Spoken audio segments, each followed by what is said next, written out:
bases and putting bases up, that kind of stuff. So in the last video, we left a probe in Minmus's orbit, and one of the things that we needed it to do, or I wanted it to do, was to go visit, well, whatchamacallit, the Eve, the planet that we needed to put a base on. Sorry, I just ate, so I'm going to have to be a little bit gassy right now. Anyway. But before that, we need to make sure we're in a good Eve transfer window, and if we're not, like we're far off, we're going to have to do all the bases first on the whatchamacallit, first in the Mun, and then in whatchamacallit, Minmus. And if not, then yeah, so if we're in a Eve transfer window, which I highly doubt, we'll do the Eve base first, and then if we aren't in a Eve transfer window, which I think we aren't, we will do the Minmus base and Mun bases first. So starting back off where we were, we gotta create these bases. Following through, I always create the bases as a whatchamacallit. I'll create the base that it wants from the most expensive, and then I will move it to wherever I want it. So right now, that means having a base that, let's first off get out of here, see if we're if we're in a Eve transfer window.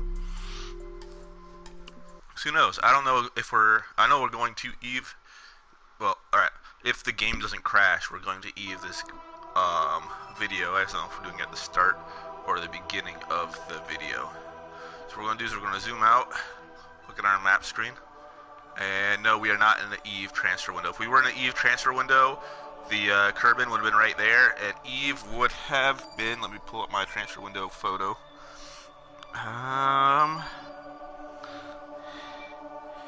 And Eve would have been right there.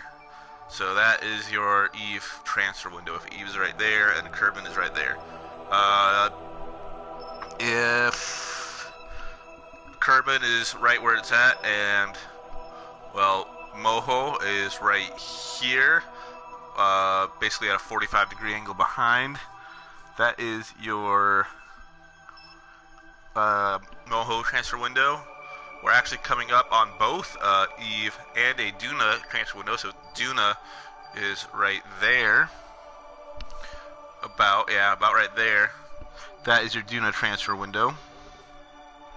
And then this guy, Drez, if Drez is right here, that is a Drez transfer window, and I don't have, let's see if Joule is just above 90 degrees, about 100 degrees. That is your Joule transfer window.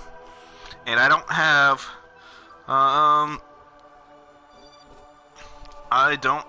the last transfer window in my photo in ELU. But best way to do it is just to look up what the transfer window picture is. You could, if you weren't playing on a console, you'd be able to do a transfer window, whatchamacallit, a transfer window thinking. A transfer window planner, but if you are on console, you just have to find the picture.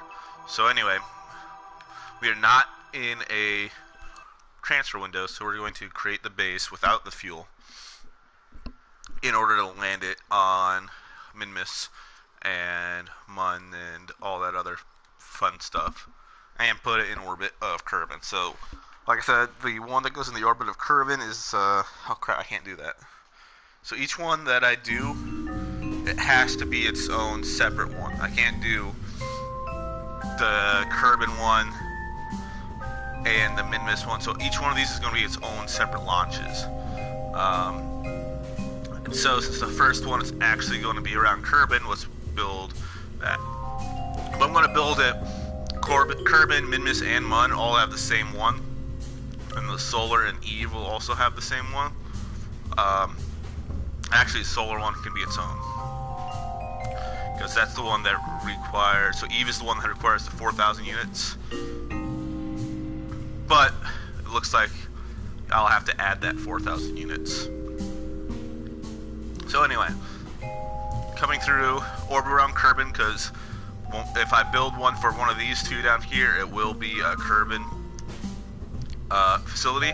So build a new station that has an antenna, has a docking port, and can generate power. So let's knock these out right away. So we want an antenna, a docking port, and can generate power. So coupling.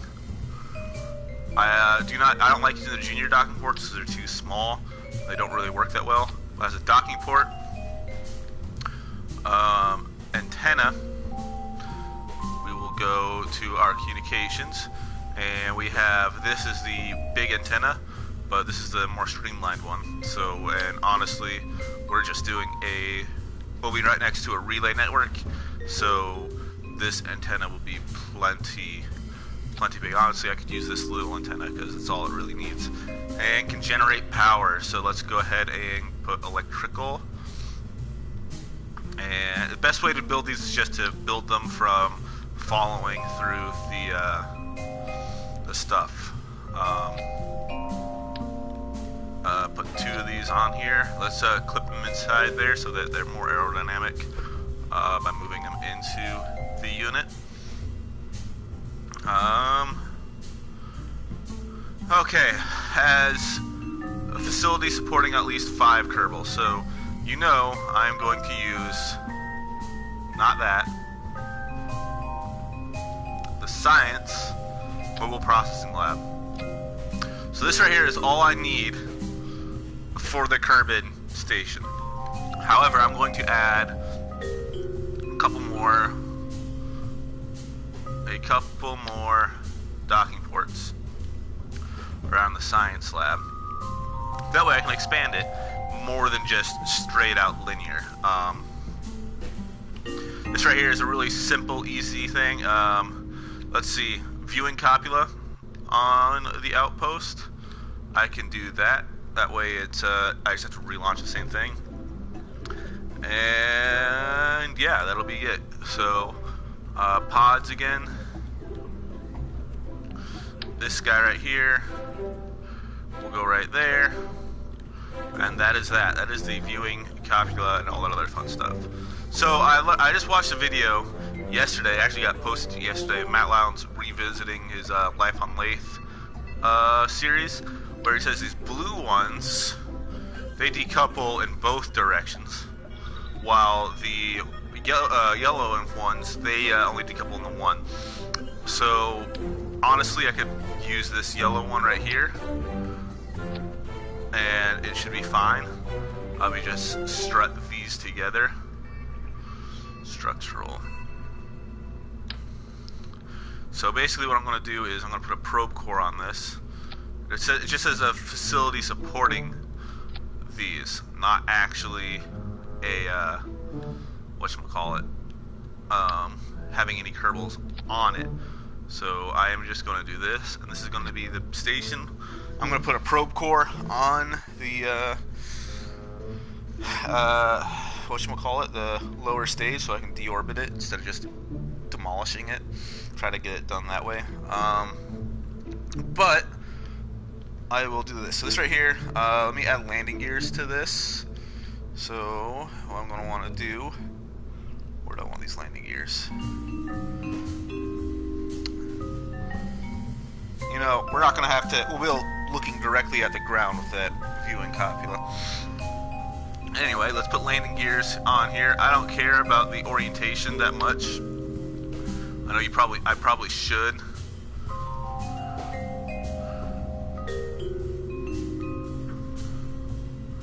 There we go.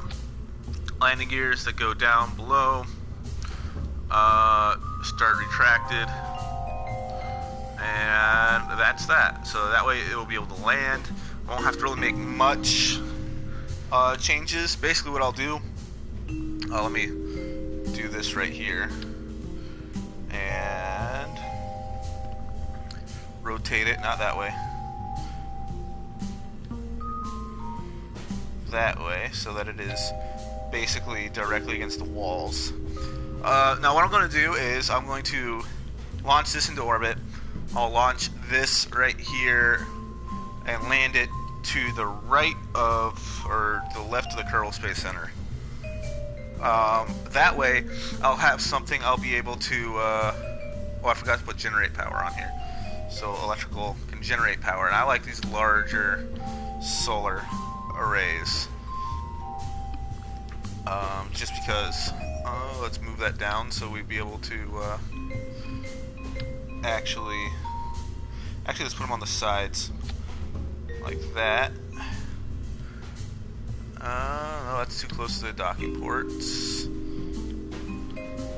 Let's put them on the sides like that, and up at the top. That way, there you go, that should be good. Nothing's blocked, nothing's out of the way, and now this craft is the bare minimums space station. Basically everything that's going to be built is going to be built after this. I'll put like a thermal protection underneath here, and other stuff, but basically this is going to be the craft for all of these. And we will, the only one that we're going to have an issue with, because we should be able to get this into a solar orbit, doesn't say to have any Kerbals on it, so I'm going to remove all the Kerbals.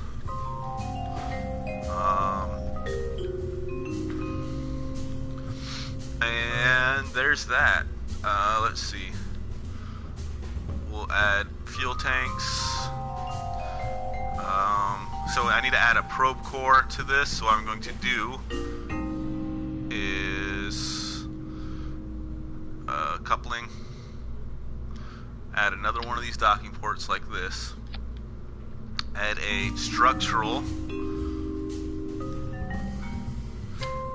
Not that one. This one. Add the probe. Prograde, retrograde probe. That's the fuel tanks. So I believe it's this one that allows the prograde and retrograde. Yeah. We'll add that prograde, retrograde probe. Add some solar panels to that. Add batteries. Some little solar panels.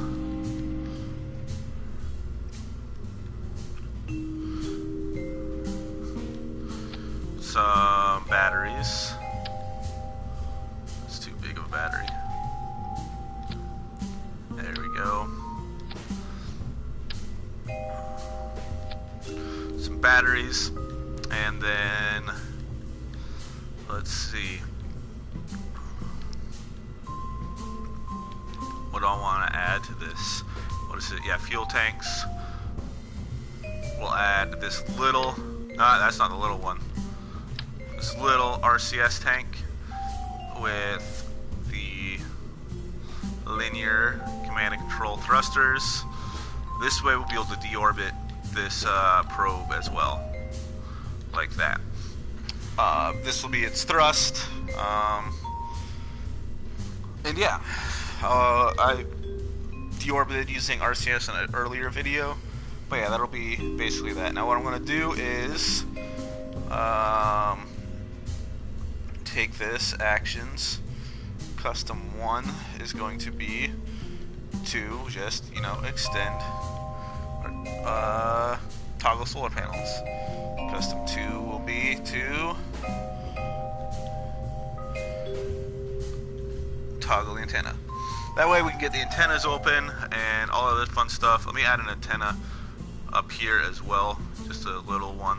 That way I can, even though I know it will make it, this way I can be like sure we make it. So if you press square, we can count up and down on that one. And custom 2 again for this antenna as well.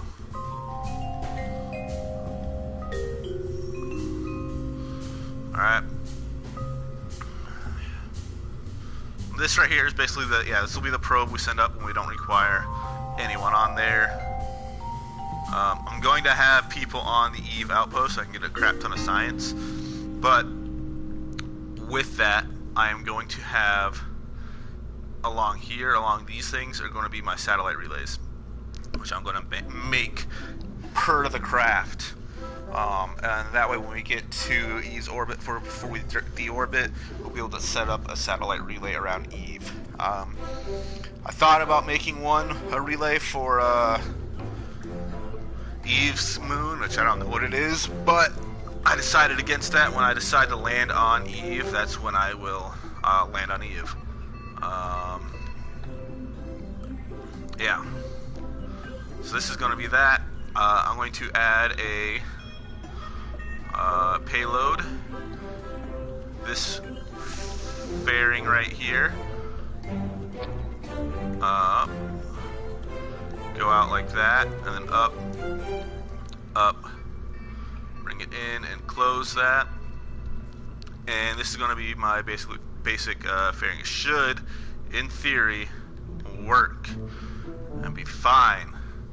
We all know how that goes with my builds. So anyway, what I'm going to want to do, so I don't need a transfer stage because I'm just trying to get it to orbit. I just need an orbital stage. So I'm going to do is grab this big old orange fuel tank right there. Pods. We will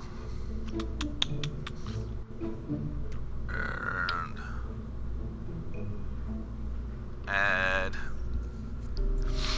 let's add a fuel tank just to have extra fuel. We'll just need a tiny fuel tank, honestly.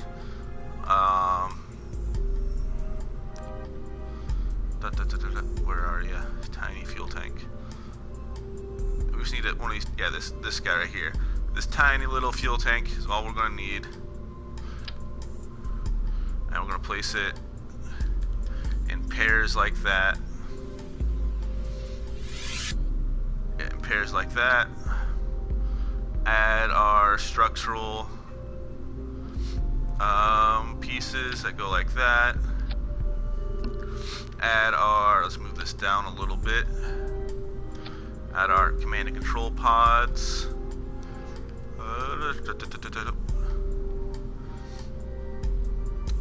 Where are you? Where are you? This one right here, which goes prograde and retrograde. Electrical. Add our batteries, just so we know we have enough electrical charge. Add our solar panels. Adding the large ones. And there's that. This way, this thing will be able to deorbit itself. And then if I come here and press on here and here, basically now I have 90 units of liquid fuel and 110 because it's both left and right. That will be used just for deorbiting. If you want to make sure you maximize your fuel, you do that. That way you have some deorbital fuel left. You come down here, or let me come up here so I can raise this entire structure up a bit more. We'll come up here. We will honestly, no, I tried that before. Anyway, sorry, I'm getting ahead of myself. I always do this. We will grab our engine, our big engine. We have 3,175 meters per second, delta V, command and control. Let's add these big rings here.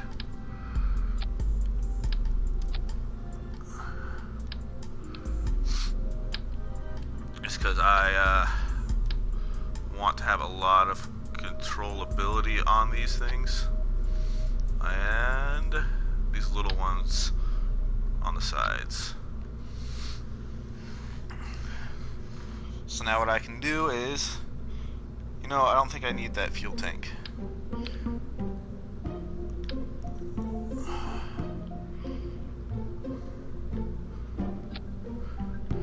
Let me grab this off, grab that fuel tank, and do that. Now we have 2,300 units of Delta V, which is, I'll need a little bit more to get into orbit, but this way we can have we'll do this coupling. We will do this. I'm trying to learn and remember from my failed attempts. Engines, let me just, if I add those, it'll be way too much Delta V. And if I do this, we'll have 2,300. I want a little more than that. Do this. And now we'll have 2,500. I want more than that. So it looks like we will be doing our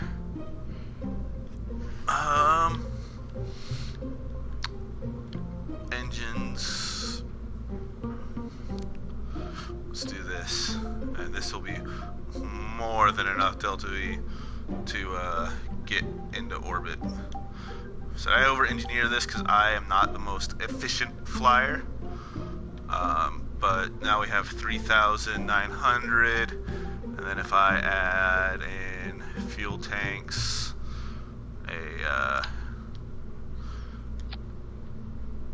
fuel like this. Oh, didn't work out the way I wanted it to. Fuel like that. We'll have almost 4,000 units right now, which 4,000 units from orbit apparently is enough to get to the big gas giant. I forget what it's called. I'll figure it out later. Anyway, command and control, aerodynamics, and I do have confirmation that this pod right here is not DLC. It is an actual pod.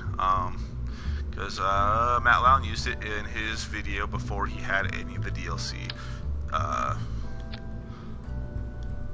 downloaded. So now I know for a fact that this is still, every craft I've built has been 100% stock.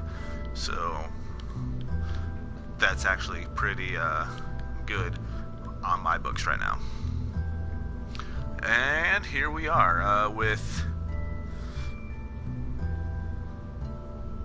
almost 1,900 units of Delta V. Let's add to the Action Group 3 to decouple this or deploy that fairing, and let's, well, make sure you got no Kerbals on board, and then launch this out. And then this craft will fly away. We'll get into a decent sized orbit. I say decent size, but I normally shoot for, you know, whenever I do a Kerbin orbit, a 10,000. I'm not going to be as precise as my satellites because I don't need to be, but anywhere from, you know, 100,000 meters to whatchamacallit, 95,000 meters, and within that range, apparatuses, periapsis, I'm going to be fine for. Alright, so I know I have a ridiculous, let's see what my actual TWR is, almost 4. Yeah, I have ridiculous Delta V, or TWR, so I'm going to start this about at 1/4, and that should give us a nice liftoff with hardly anything, and we're still accelerating extremely fast. I don't know if you noticed that, but at 1/4 we have a good whatnot. Now let's start, see if I can do a gravity turn. See if we can do this. And I remember to put my orbital mode up right away. I am learning. I will forget next one. I almost guarantee you I will forget next launch to put it up right away. I am that type of person. Alright. So you want to be moving so that you get to 45 degrees at your 10,000 meter mark. Once we get higher up in the atmosphere, I will, yes, about, don't lose it, don't lose it. And I lost control. So let's go ahead and revert to launch. So I am going to go up higher before I start my gravity turn, and then when I do start it, I will gradually increase my thrust. Like I said, I have like a almost a 4.0 TWR, so that means that I will have ridiculously high. I don't need a lot of force to get this started going up. And this has a lot of side boosters on it, and as you know, these things right here are blocked out, so that's my deorbital fuel. So these things will empty out, but then I'll still have a little bit of fuel left over. Yeah, let's go ahead and go a bit faster, and once we get to that point, alright, so I started right around 50. Let's make this go a little bit more. There we go.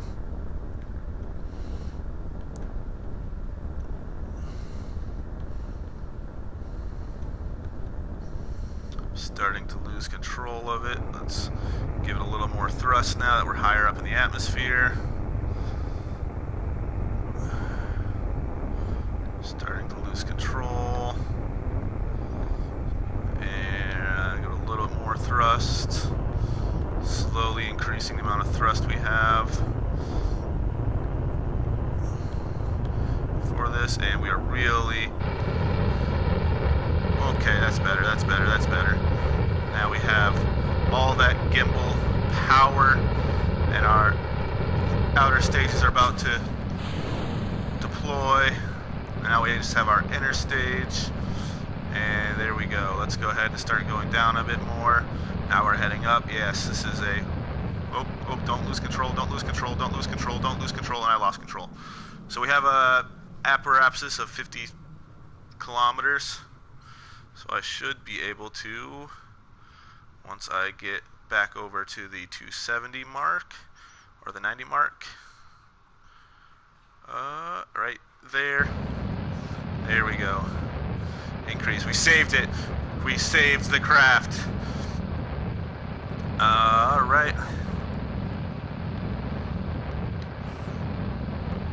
And now that we've got our apparatus of 85 kilometers, we will do this. We'll come down here.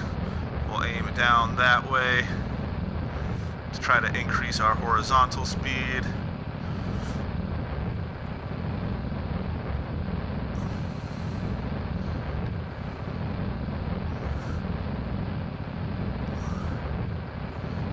And drop that down now. So we should have pretty decent, horizontal speed. I'm good with 114,000 meters for my actual ascent. So we'll do that.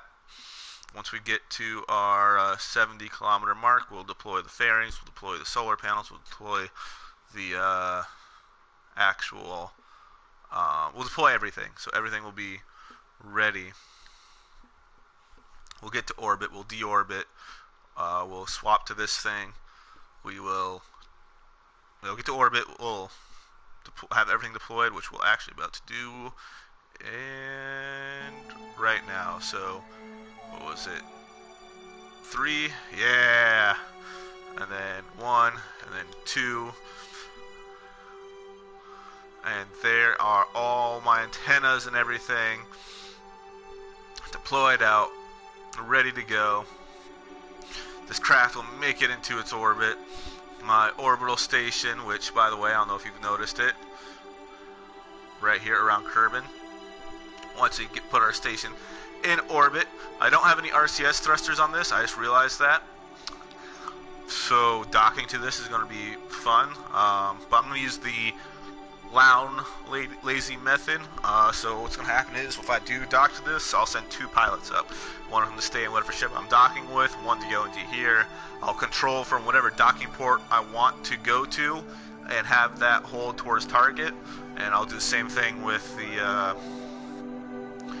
other craft. Will have these will all be level 3 Kerbals or higher, so they can actually have the point towards target. I'll control from whatever docking port, control from the docking port on the other one, point target whatever docking ports, and have them point to target, and then just thrust a little bit towards it.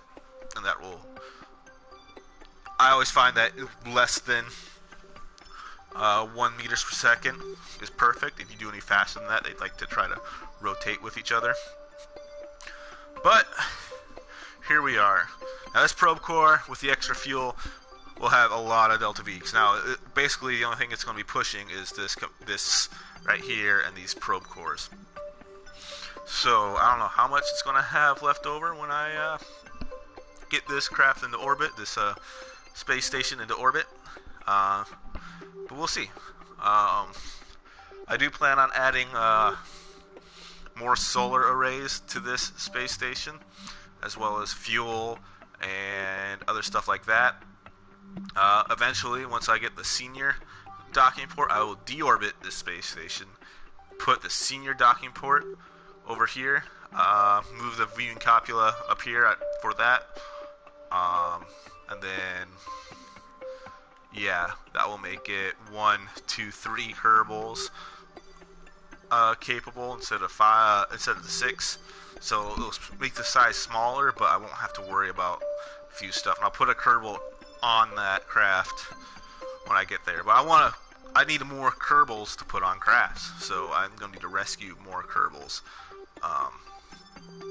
which I will eventually do.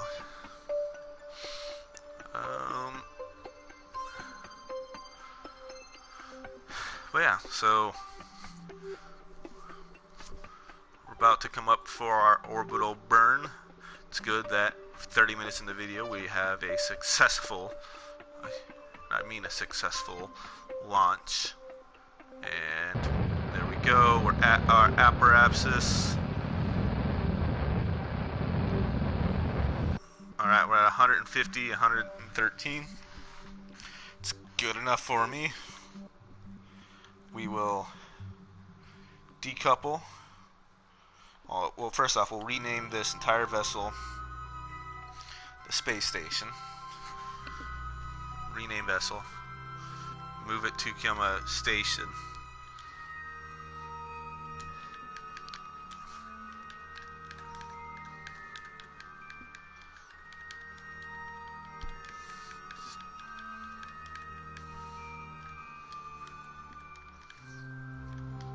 I'll add all the science, that's what I forgot to add on here, is science units, but we can add that on later on with our next one, because the game's going to ask me to do an addition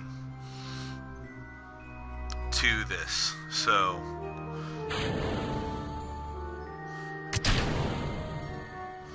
we'll do that. We'll go ahead and point this retro. Hold on now. Let's go ahead and swap to the probe. Switch to point U retrograde.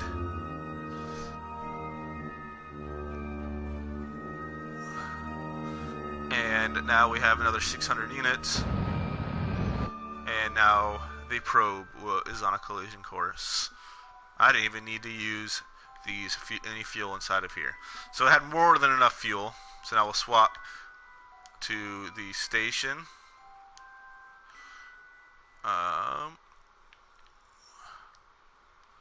Switch to. We will undock, not decouple. We'll undock the actual probe on the front, and there's the beginnings of the Kerbal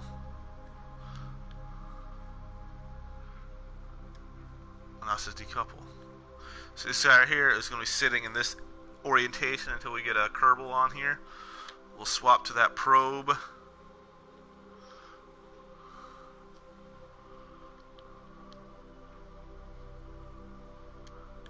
Switch to. We will point that direction. Activate our RCS. Give it here, and we'll do that. And now we'll deactivate our RCS. Point retrograde. Point prograde, because the core is on backwards. Basically, activate RCS, and now our speed should be lowering.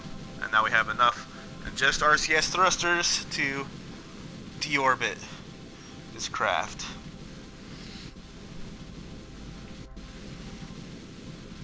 And there it is on a suborbital trajectory. So now the only thing we have left is the space station right there. Both the craft, or let's watch this guy explode in fireworks. Nah, I don't need to do that. We'll get on with the video. Anyway, go back to Space Center. So now we're going to do the exact same thing again, except add some.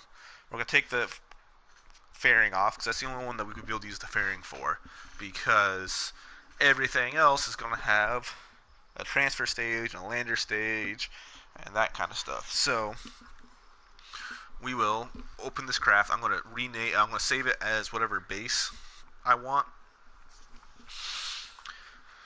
Yeah, this will be fun. Open craft to the auto-saved ship right there, and then we will save this as station/base.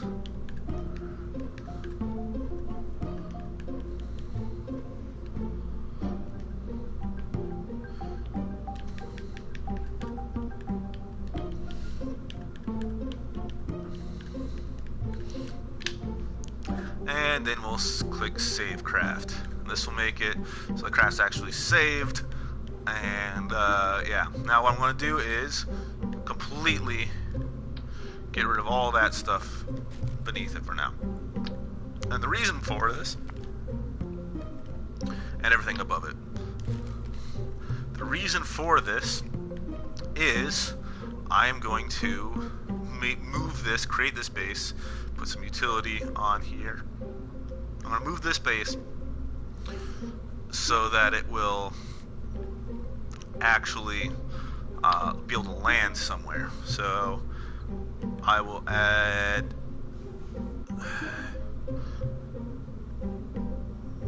three of these. That's blocking the actual door. 3 of these, not blocking the door. I will leave those unextended. I will add these coupling these things right here, like that. I will add fuel tanks.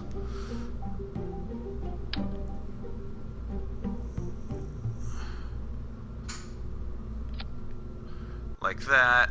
Engines. Basically, what I'm doing now is actually, I want the more powerful ones. What I'm doing now is just add a command and control point there. Alright, yeah, so what I'm doing is making this as a base, or because this is what this is. It's going to be the base. I had to add a command and control unit, which I will on the actual ship too, because I realized I didn't have one. I mean, I have really no method of controlling that space station. Anyway, we'll fix that, because we are capable of expanding on these space stations. I'm doing this, adding some structural, so it's always best to send up the same kind of basic craft. That way you can make additions to it as required. So it says right here, I have the 4 engines and then the 3 parachutes. All I'm doing is landing this on Kerbin. That's exactly where this craft is going. I'm only going to put 1 Kerbal on it. And, you know, I'm going to put Bob on it. Bob will be the only Kerbal on here. Bob, actually, no, I do have another scientist, okay. So Bob will, before we go to E, be recovered, because I want everyone level 3. But he will land this. I will gather some science from the area and show you how overpowered this lab actually is. Okay. So we'll launch this as is. I don't even know what my TWR is. It's always best to have your base built and then have a mimic base on your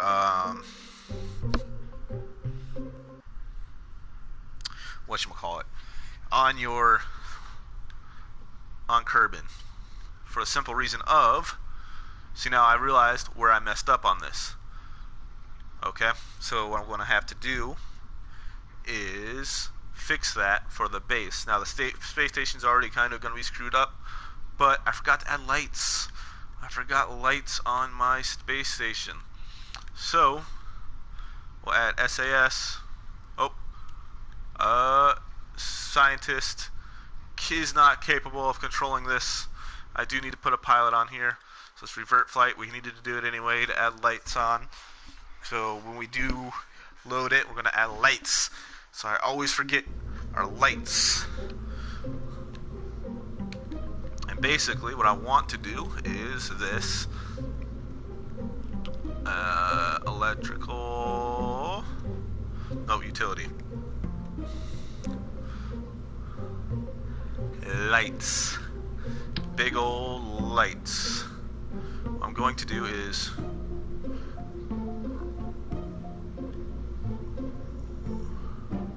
rotate it that way.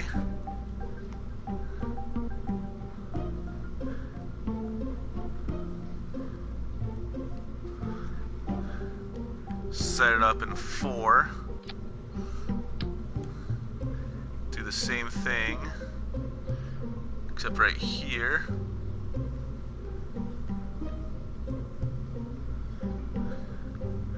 Basically, so I can see the docking ports.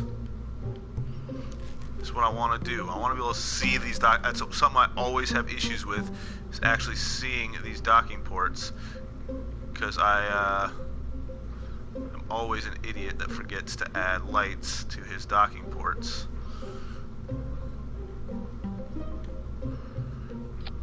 So now with these lights, I'll be able to see the docking ports, at least those ones. And the ones up top are going to be, the one at the top is going to be the easiest one to actually see.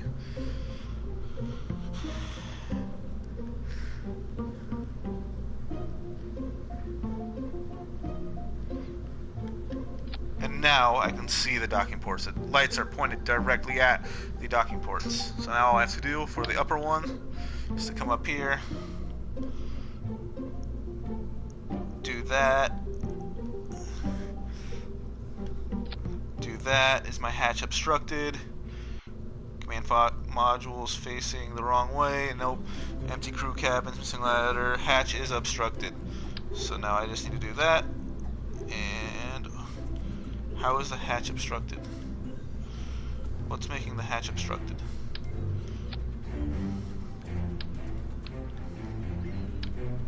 I think I know what's making the hatch obstructed. Which, if it is, then I need to edit this a little bit.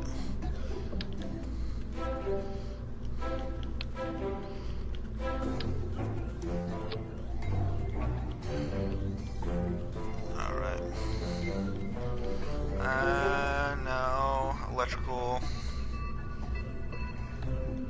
It's these batteries that I put on there.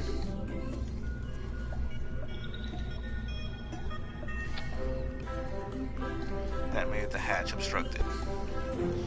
Batteries hide away.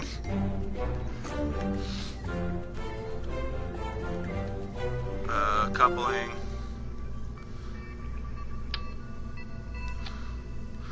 Utility.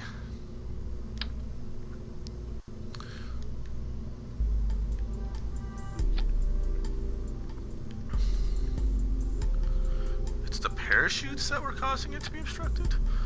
Alright.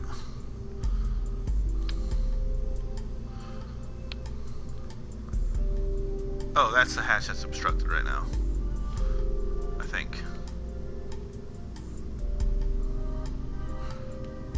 No. Which hatch is obstructed? So it says it. Oh, it's probably yeah, it's probably because of these things right here right now, which I don't care about right now. Let's add these parachutes down here. We will be able to get in and out of that science lab regardless. Communications.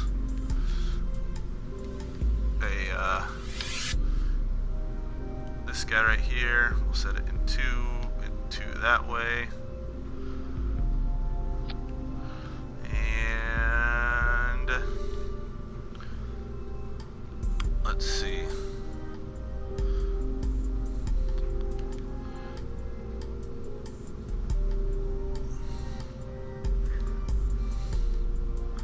That like that. That like that. This is facing the wrong way. I don't care. Missing ladder, don't care. Docking ports uses decouplers. Okay, hatch obstructed. Consumer receiving. Alright, it's all okay. We'll get that all fixed. And this hatch being obstructed should be cleared with the actual craft. Oh, yeah, that's right. I forgot to add lights to the upper one. I always forget lights. I never know why.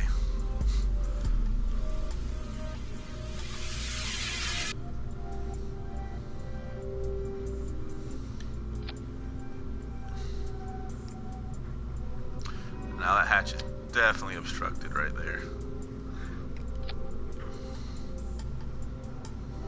Okay, that's better. So now this thing right here, I'm going to add the pilot and the scientists. And I don't need an engineer on there. Bob, you're going to go into the lab. And then this will launch. It'll head out over to the left. And then we will land it. So let's go ahead and make sure my TWR is high enough to actually do what I'm trying to do. Show all. Yeah, it's high enough. I have 1,600 units Delta V just on this because of these. And that's even at altitude, 1,900 at a vacuum. Alright, let's go ahead and launch this. I don't know why it doesn't save slashes. I'm trying to figure that out right now. But anyway, you always want a surface base so you know what height you need to build the rovers to that can dock to it when you're building bases. Yeah. I plan on creating wide rovers.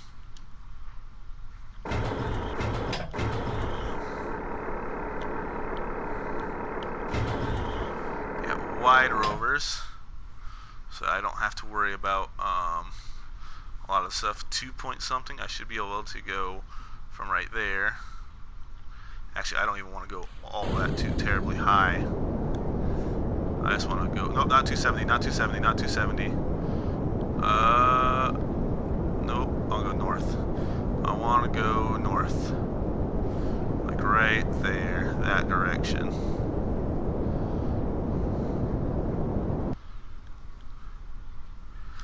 Retrograde, land just on the other side of this runway.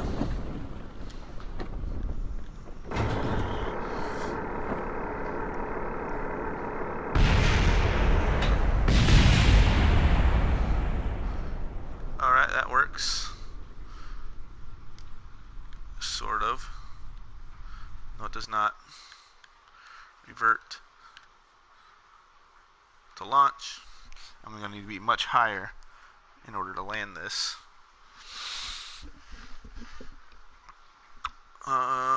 Yeah.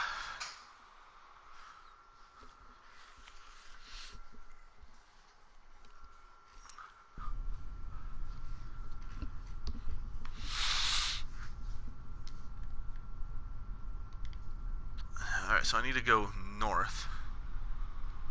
And I'm going to need to be much higher in order to land this where I want to. I want to go north.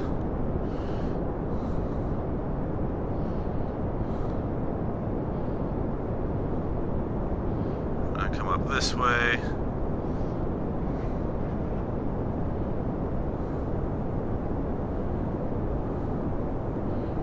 And then go that way. That way, aim back south, and cut it, point retrograde,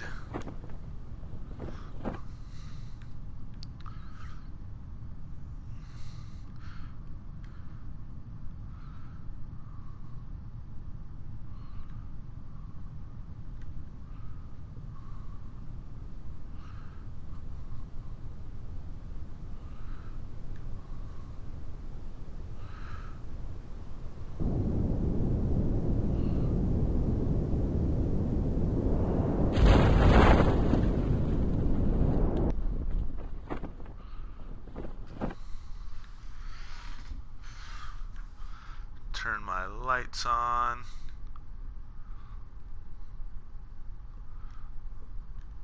So I can actually see the ground. I'm going to use my engines to slow down enough because I don't have enough parachutes on this for this.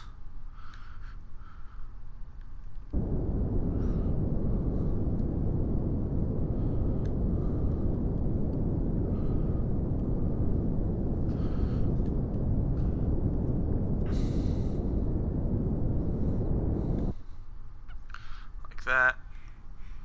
Alright, we'll get rid of this.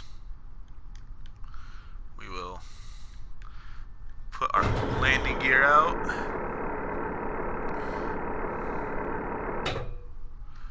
We will decouple that node. We will decouple that node. We will decouple that node.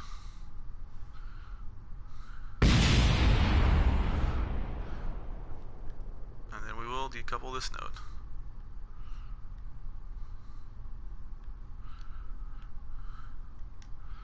And then we will point, other direction, that way.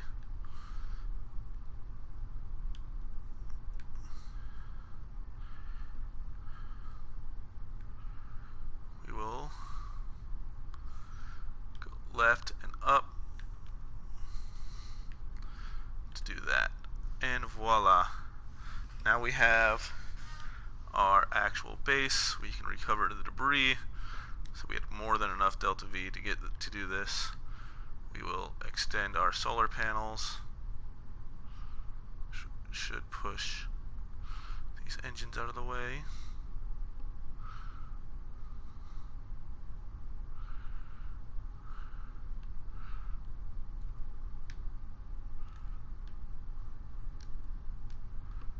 Retract the solar panel because that one broke. I don't have an engineer strong enough to fix it yet.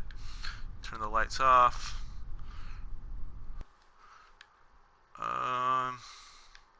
Tracking station, get rid of all the debris.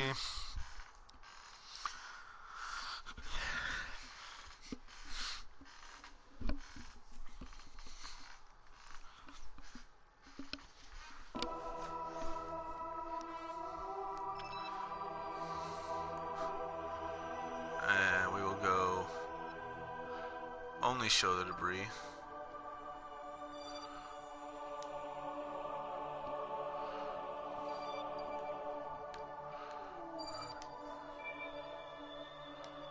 Not fly. Why'd I click fly?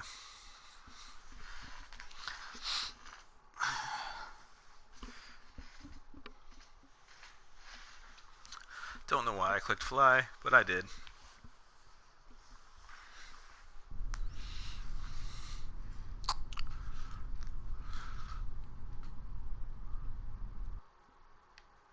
Tracking station.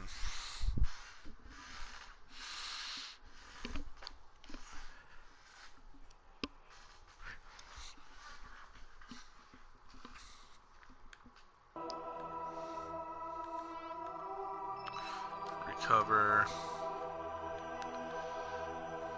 Recover. Recover. Recover. And recover. And then fly that.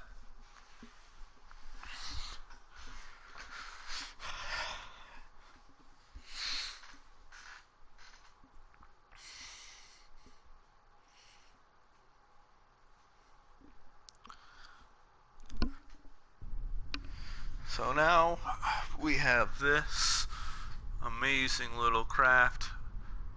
Extended solar panels, or solar panel.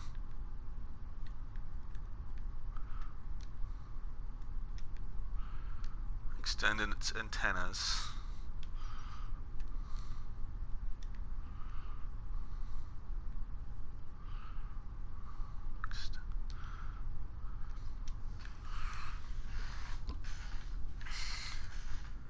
Now, I wish I had this solar panel not broken, but what I can do is EVA Bob, do a simple science experiment. EVA report gives me 2.4 science. Okay, remember that. And then take surface sample, and 9 science for the surface sample. Okay, well, board. We will start research right here. Oh, hold on now. Review data. So this one right here is giving 0 science and 5 science for that. That is actually not the greatest explanation of how this goes. Normally it's a lot higher, but we'll process it.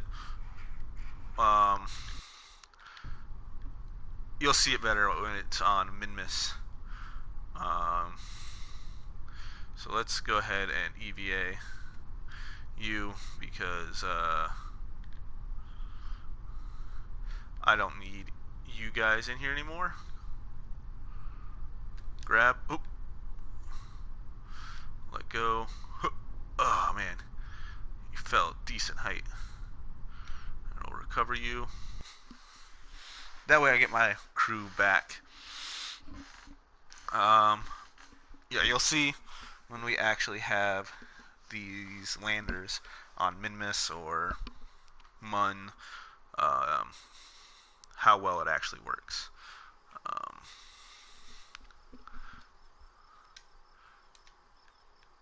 So we will. I like to place my rockets on Minmus. Because first off, I can place my rockets on Minmus, refuel them from a surface base, so I'll send the fuel to the surface base, which eventually I won't have to even do that, and then I'll land it on Minmus, have the docking port height set up where I just have to put a rover, dock it in, refuel, and then call that a day. So open craft, station base. So anyway, we're going to be going to Minmus and Mun now. So get rid of that. Completely get rid of that. Don't need it. We're going to need to add a transfer stage and a lander stage. So this right here is going to be the transfer stage when I get it set up. What am I thinking? Alright, yeah, so I don't need this big guy, I just need that. And add the engine that I want, which is going to be this little, not that little guy. 243. Actually, it is that guy. That little guy is going to be my transfer stage. So in a vacuum, this will have 1800 meters per second. This is just a transfer stage. Alright. Add coupling.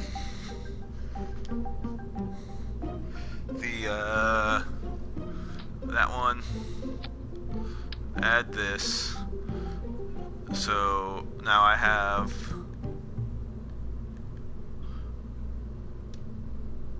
2,700 meters per second there, plus another, let's see now, 1,800 and 1,400 is 32, almost 3,300 meters per second there. Yep, there's that. And then I need my landing stage. So I'll need my fuel tanks again. I'll need these fuel tanks set to 4. Oh no, not there. Coupling.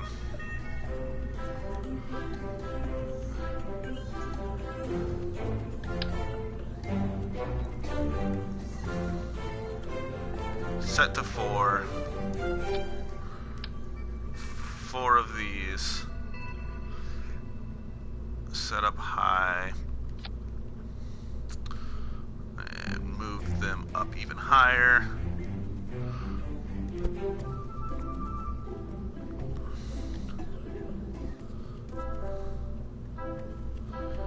Move them up even higher. So right there. Engines. I want this little guy.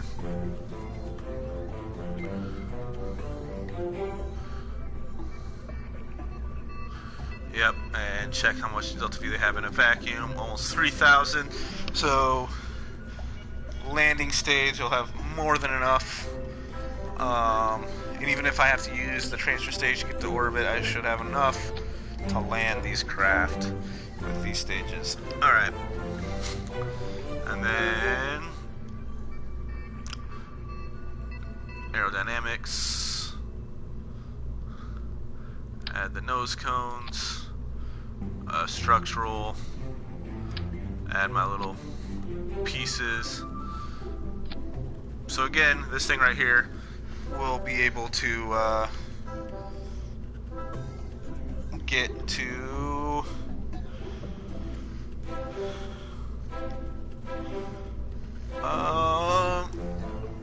what should we call it? Deorbit itself for this orbital stage. This stage will not. And I'm just strutting stuff together so that I can have a more stable rocket.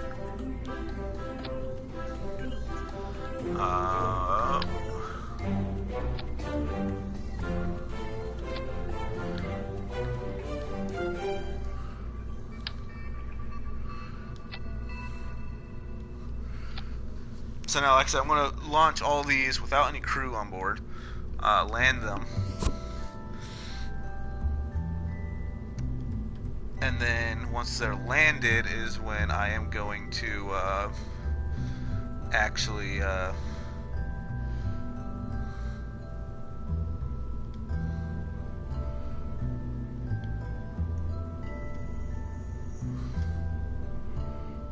antennas, 3 is nothing. Alright, so when I actually land these craft, that is when I am going to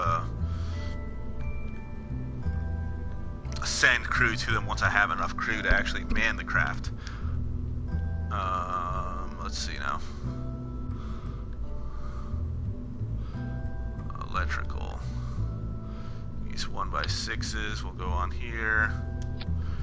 And we have 2 for these ones, but I don't want them getting deployed when whatchamacallit,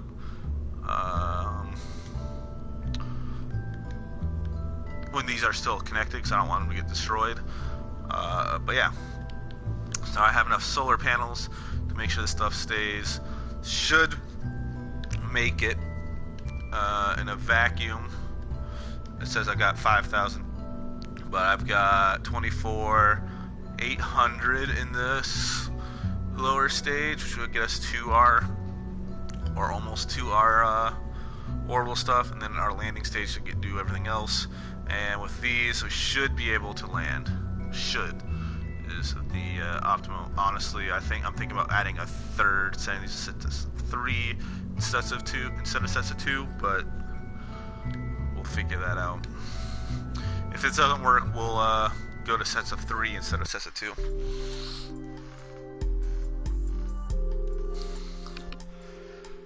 And so, first location we are going to is going to be Minmus, and then we'll go to the Mun. And then by the time that's done, we should be closer to an orbital transfer window, and in which we will create a craft that is going to be massive. Land it on Minmus, and then time warp to the actual transfer window. Launch from Minmus, and then head on out. The reason why I'm doing that is Minmus requires a very low delta V to land on, recover from. I can add the craft. Actually, you know, I should just add on to the lower booster stage and basically send this craft up. Because right now, because we need to land on there with 4,000 units of delta V on 4,000 units, 4,000 units of fuel. So we'll need to, yeah, it's gonna be a pain. You'll see why. Anyway, so now we are going to go for Minmus. I'm going to look something up because I've always wanted to know this, and then I'm going to launch with the Minmus. What is the best angle to launch at for a Minmus encounter? What is the best angle to launch at for a Minmus encounter? So if we launch,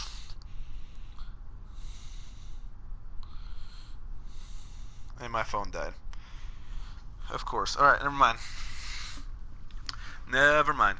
Alright, so we will SAS on, and we are about to... Oh, told you, I almost forgot it. We're launching right now.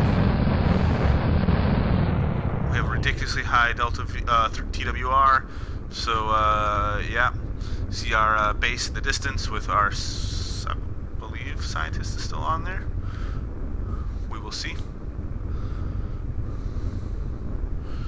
Alright, let's keep you about right there. Let's speed you up a little bit now. This is sort of how I did this. I forgot. Oh, I'm reverting flight. I am not doing that. I forgot to add lights again. And a command control module again to this. I'll add the lights. I'll save this craft.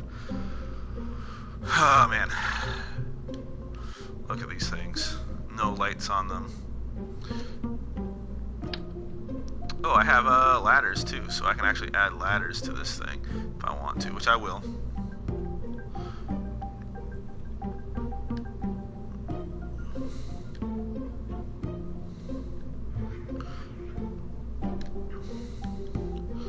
Set that to 4.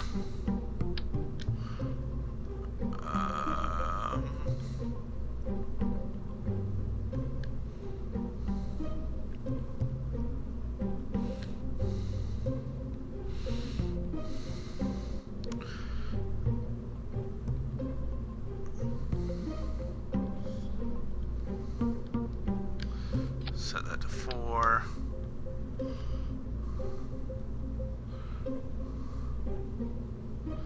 Set that to 4.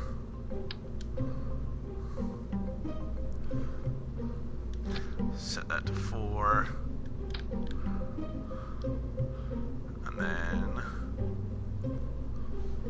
set that to 4. Set that to 4. Now, are any of my hatches obstructed except for the, nope. And that'll be fine. So this is going to be my lander. Building this with 4,000 units of Delta V fuel. You'll see how I'm going to do it. I don't like doing it, but you'll see how I do it. Launch. I'm gonna grab my phone charger real quick. I'll be right back.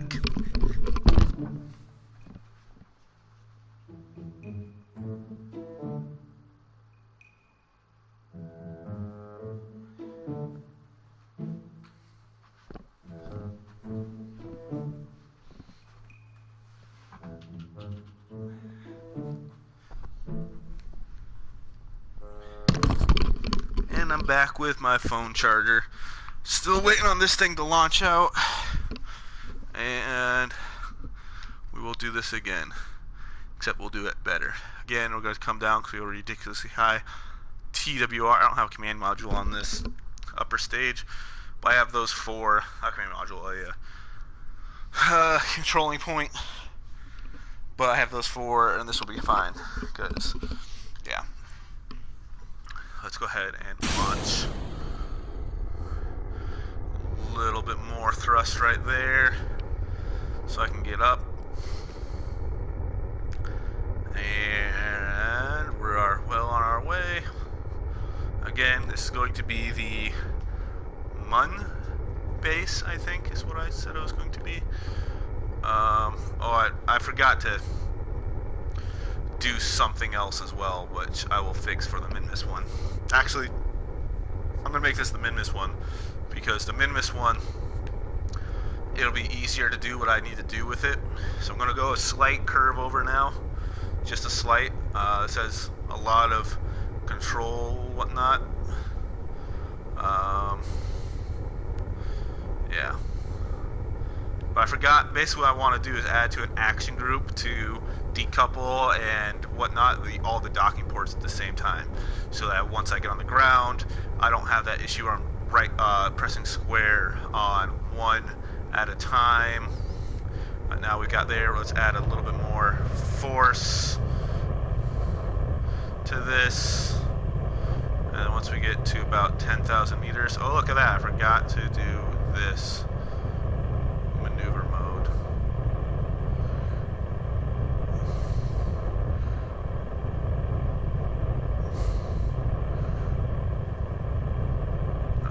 Give it a little more thrust.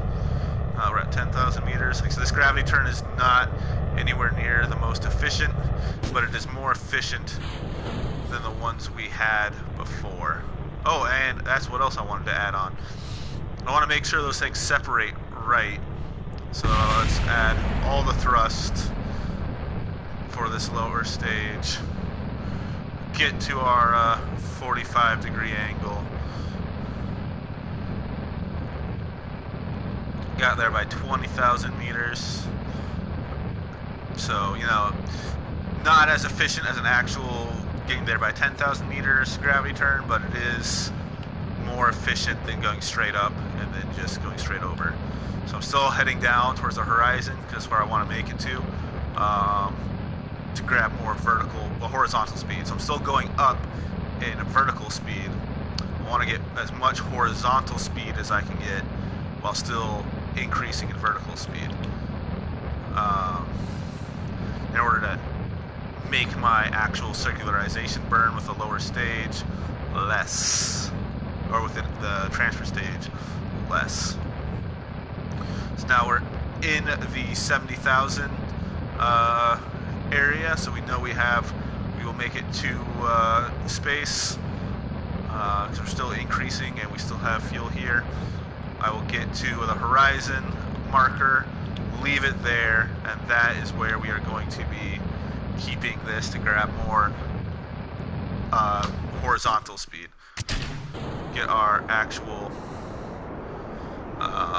that stage out of the way. Get more horizontal speed. So I guess this is now an orbital stage, and then the next stage is going to be which we have enough delta V for this. So this will be the orbital stage, I guess that was the insertion stage, orbital stage, and then the transfer and landing stage are going to be those 4 engines up there, which is fine. I still want to increase in my apparatus height, but we're still increasing in horizontal. I want to get to that 100,000 mark, but I want to have a pretty decent. Alright, so it's a little bit too low. That's a little bit too high. And there we go. That should be about right there. We're still increasing. Once we get to our 100,000 apparatus, we will stop this and finish our circularization. But we won't need a whole lot to do the actual circularization. So now that we are... No, I don't want one. One is not the one I want.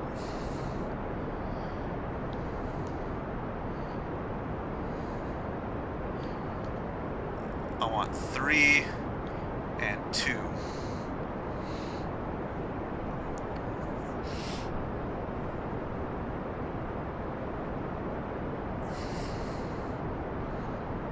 Alright, so we're not going to circularize with this stage, but we will barely need to circularize at all.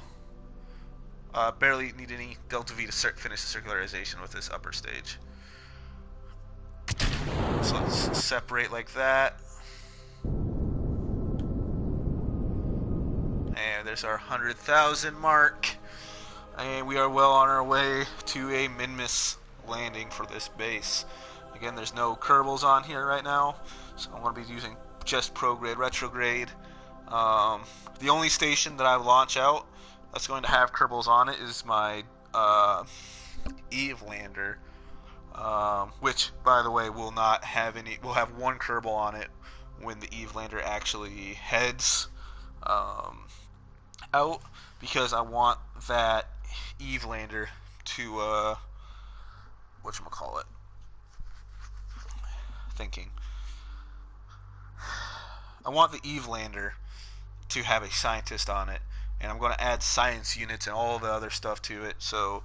I don't really have a lot of science units on these right now because, honestly, I can add them on later. It's very, very cheap to get to these other locations. Let's time warp up to apparatus. It's very cheap to get to the Minmus and Mun, especially now, since we've done now 2 Minmus and 2 Mun landings. You should be getting more used to them by this point in this series. So I'm not gonna. Nothing wrong if you still have trouble landing on Minmus or Mun. But I would hope that if you haven't rewatched my tutorials for Minmus and Mun on how to land, which you will again have in this, you should be able to land without having to use anything but prograde, retrograde on a decent. Once we get to our 70 kilometers. There's that. So now 2,185. It costs 900 units to get to a Minmus orbit. So that will give us at 1,200, another about 200, 300 circularize. That gives 800, which is more than enough to land on Minmus, which is going to be probably another like 300 or 400. And I think I am overestimating most of these, except for the transfer to Minmus stage. Set it as target. Go to your ascending or descending node, whichever one is pointing basically towards Minmus. Add maneuver there. Go prograde.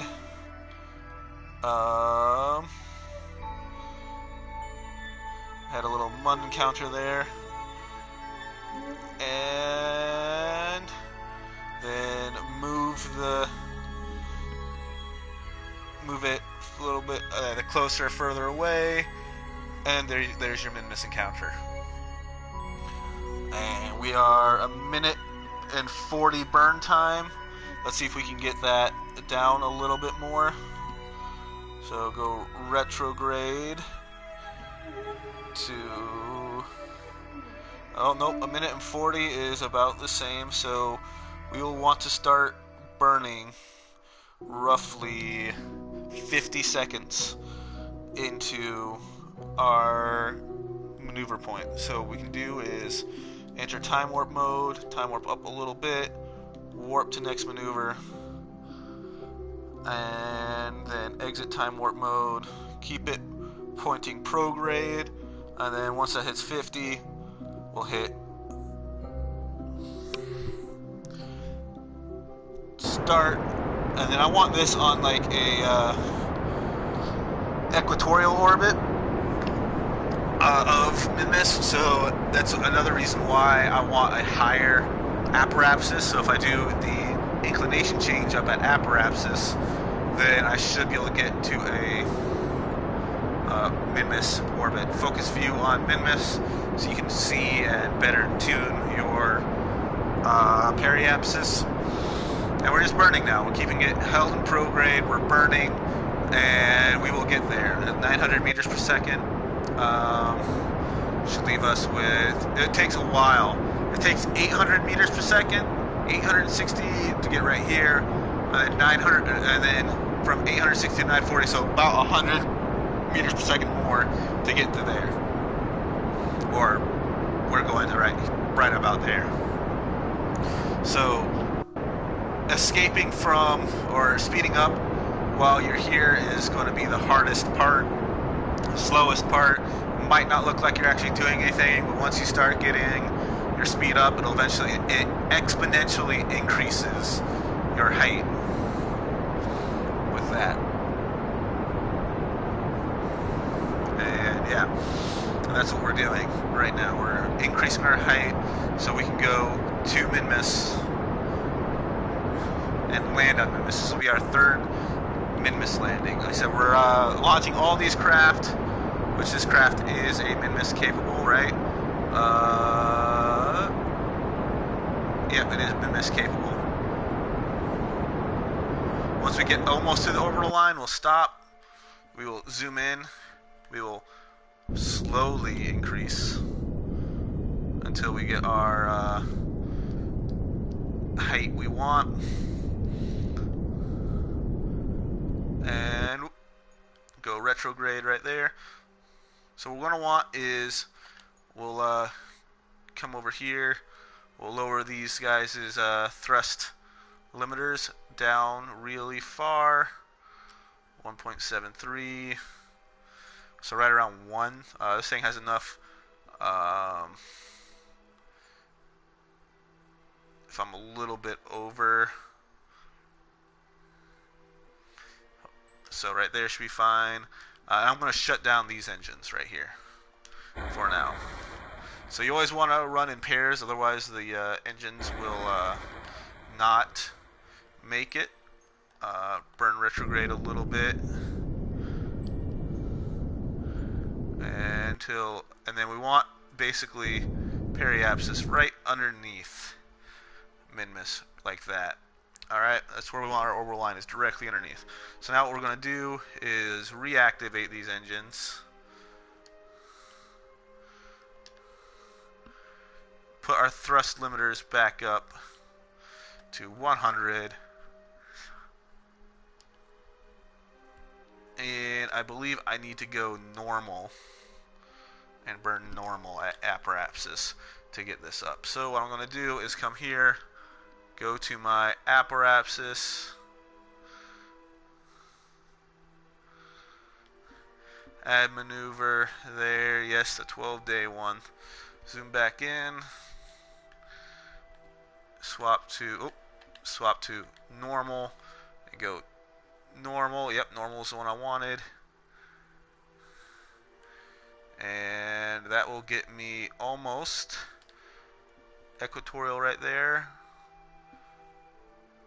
And I'll have a slight inclination at Minmus, like a very slight. Oh, went a little too far there. Basically put the line right through the center dot. That should be about where you're going to be. Let's go ahead and run retrograde there. Run a little bit retrograde. That's going to raise our point and go a little bit anti-normal.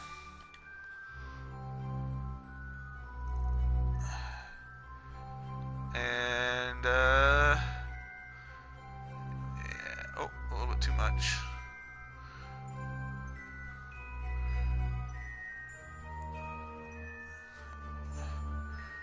Right about there. Sets our periapsis pretty low, which is what we want as long as it's above 6,800 meters, I think is the highest point on Minmus.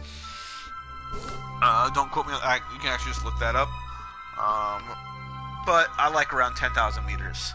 10,000 meters is good for Minmus and Mun because the highest points aren't anywhere near above 7,000 meters, about 7,200 I think, or 7,300. So anything really above that upper 7,000 range is good for both Minmus and Mun to try to capture at. Now what you're going to do is take this away from retrograde and move it to the orbital point you want. So what you're going to do is, as this moves, the ship will move with it. Come over here, start your time warp up a little bit, and then warp to next maneuver. Alright, so find that next maneuver, and we'll warp to it. And doing that, speeding up to 5 times prevents the actual it basically saves your heights and whatnot and locks your orbital paths in, and then warping up will speed up. If you don't do that, especially with something as far away from your water body as Minmus, what's going to happen is your orbital line will shift into whatever you're going to or far away from it, and you might miss your encounter or stuff like that, because the game is more precise reading where you are based on your whatchamacallit, based on when it's in normal non-time warp mode. However, I think it rounds to the nearest, it rounds and locks into, and the faster you time warp, the more drastic the rounding of your actual speed is, and that can throw your orbital stuff off. That's why I always go manually up to 5 and then start my actual warp to whatever maneuver, and that prevents that from happening. Yeah, hopefully that's a bug that gets fixed with the next game, but we will never know. We will never know. Until we get to the next game, at least. 8, 7, 6, 5, 4, 3, 2, 1. And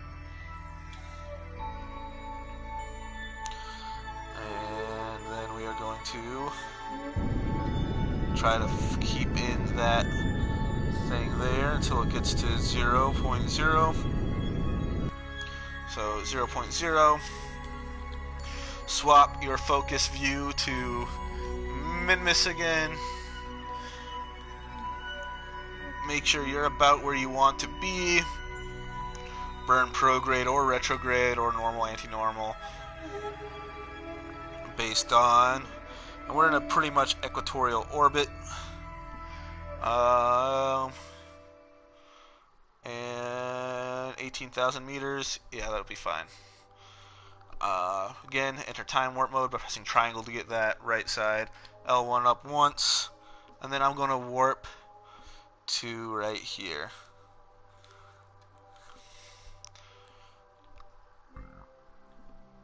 Excuse me, sorry, I got gas. And And then, see now, this relay network, if I didn't set this relay network up like I did in the last episodes, I would not be able to do this mission. Because I might be landing on the wrong side of Minmus. I could be facing the Kerbin side of Minmus, or I could be facing away from it. And if I don't have it facing towards, I won't have the proper relay set up.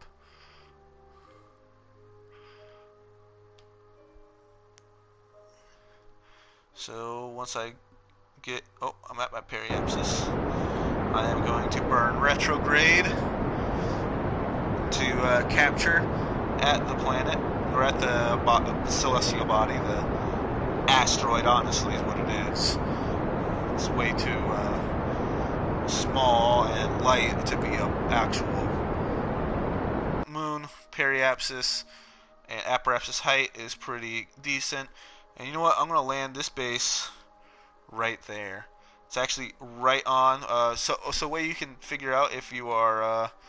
so we're at an inclination of 5.9 degrees. I should be able to burn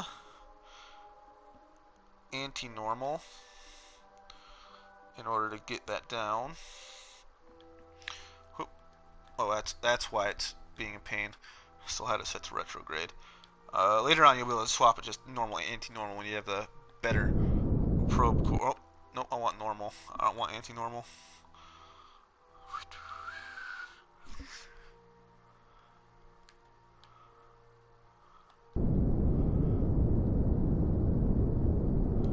And basically, I'm lowering my orbital inclination, but we're pretty much, you know what, I'm going to do this, just because I want to make sure this is on, this is a great landing spot. I don't want to have to do that inclination change. I'm pretty much on the equator. I can make whatever changes I need to. I am going to start my landing sequence. So, burn retrograde until I'm going to go to right there. So it looks like I am landing and crashing in the mountain, but the actual Minmus will rotate. I should be landing right around there. Alright, change my thing to a surface retrograde instead of orbital. You can do a quick save here or not. I'm going to extend my landing gear. And like I said, so around 6,000, 7,000 meters is your actual highest point on Minmus. So you can warp down, let's do it this way, time warp mode, to about there, and you'll be fine. Guaranteed. Especially since I'm laying on the flats, I am going to be basically landing. So now if you look, my time to intersect the Minmus is now right here. What I can do is add maneuver there, see how long it takes to go my 128 meters per second.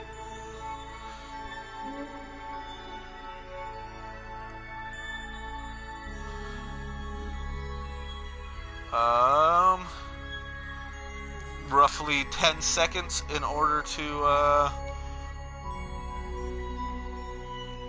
whatnot. So we'll go 11 seconds or 12. We'll go 12 seconds. Oh, we'll go 11 seconds. We'll add maneuver there. We will, about 10 seconds from that maneuver, we'll start our suicide burn. And we'll hold it retrograde, and this should make it so that we land directly. And let's quick save right now. Save game, quick save. That way, if we fail this actual suicide burn, we can just reload and start 11 seconds instead of 10 seconds. And yeah, we can do it that way. But basically, what I'm doing is slowing down my vertical and horizontal speed at the point where I will touch down right when I get to 0 without having to stop. And there we go. We'll start the suicide burn, and if it doesn't work,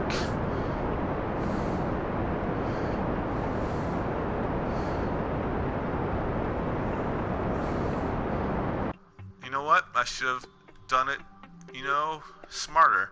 5 seconds from. Instead of 10 seconds.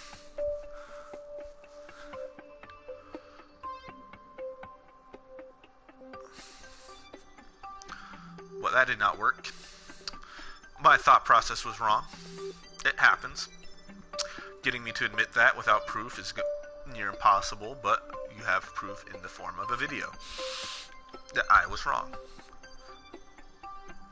Actually, you have an hour-long video of me just being wrong, and most of these videos, like video of me being wrong. Yeah. Right now, it's actually not bad. It's like 10 seconds right now for the video being wrong. And about 400 meters away, start my burn again. So we still have a lot of delta V in this. So like we have plenty to do on one landing as well. I mean plenty.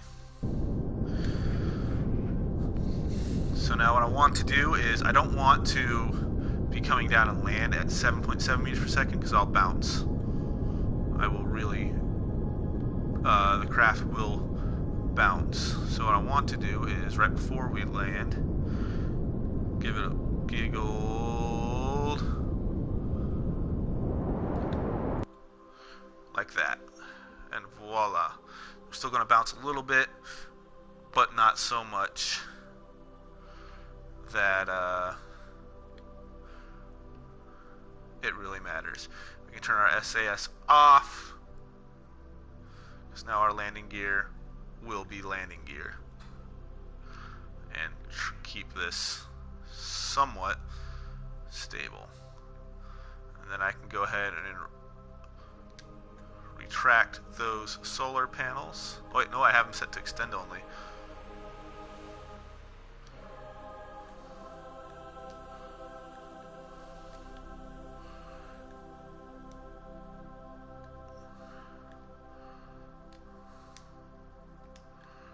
Alright, what I'm going to do is turn SAS back.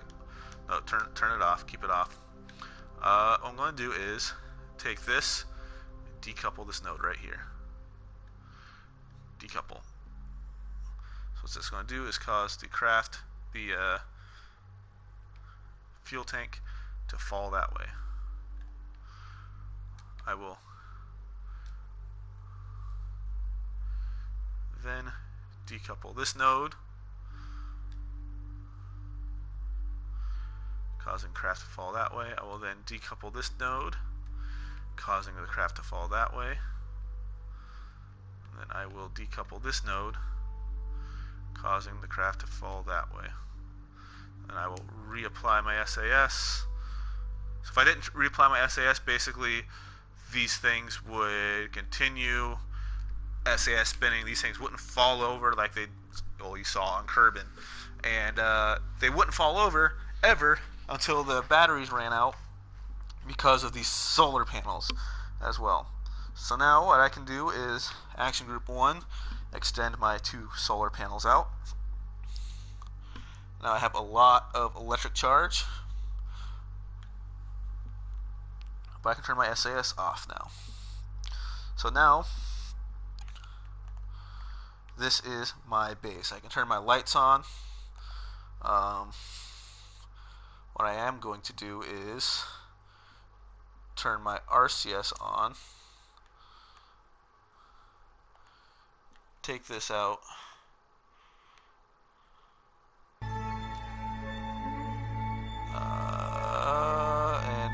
no, I'm not going to decouple that node. So I decouple that node, what's going to happen is it's either going to fall on this solar panel or and break it, or it's going to damage the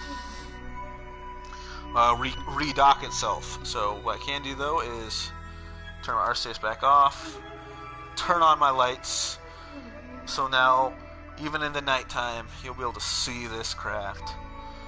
And it'll just sit there. Nice. You just sit there. Nice. And, ooh, I actually like that. Let me get rid of all that debris, come back, and get that screenshot, because I like that screenshot. I don't know, I've always been a fan of space. But, yeah.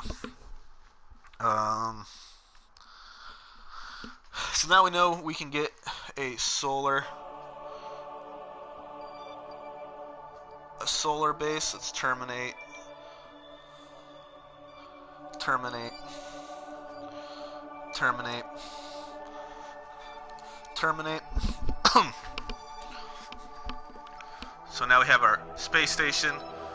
We have our station base, which I'm going to fly and see if I have any Kerbals to recover. Because if I do, then I'm going to recover that Kerbal. And my phone is finally awake again, so I can go back to that website I was looking at. And even though it's now, you know, pointless because I landed there.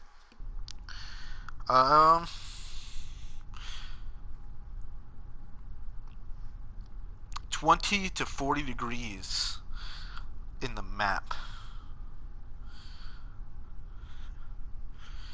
So you want to take off aiming between here and here. So basically almost north. Here to here. In order to get a Minmus inclination directly from Kerbin. Yeah. So anyway, scientist right here. Let's rename this vessel just so we have it renamed as test base.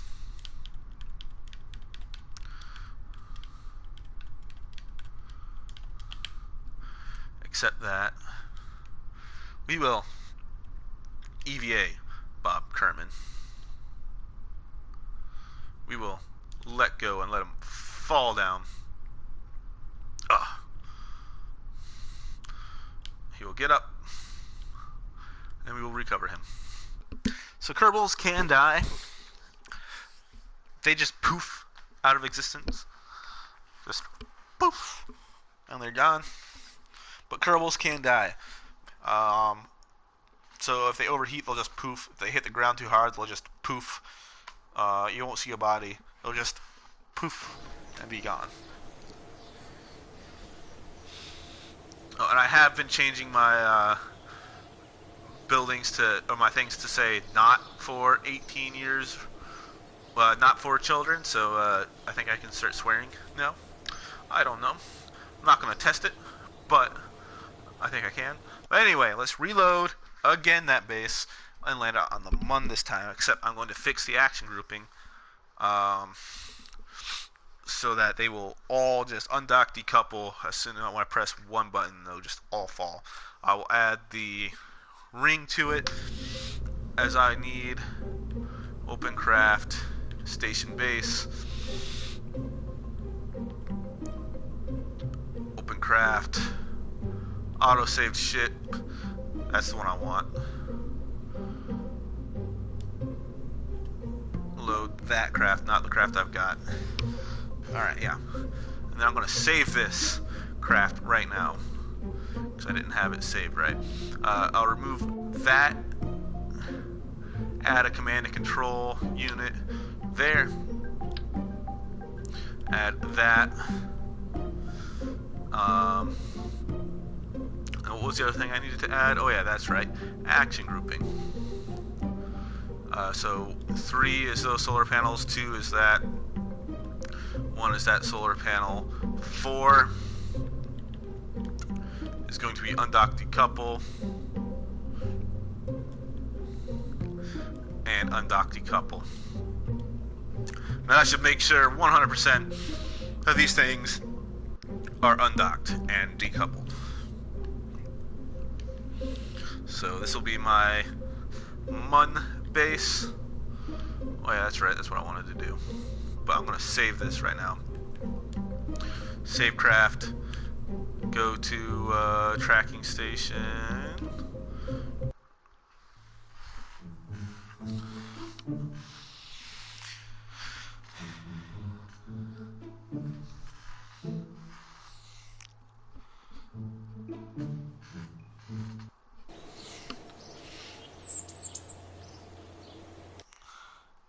I'll come here.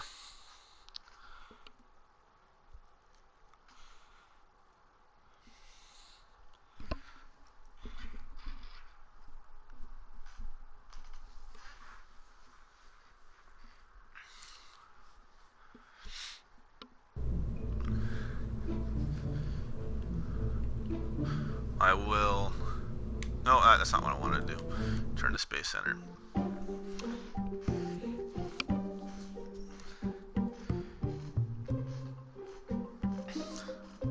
But yeah, now what I'm going to do is, after this is done, after I have all my bases and everything done, minus the Eve base, I am going to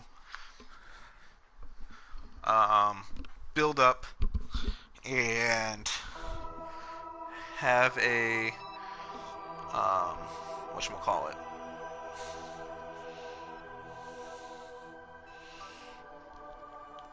test base, station base, fly you. What I'm going to do is everything minus Eve's base. I'm going to start making the whatchamacallit, I forget what they're called.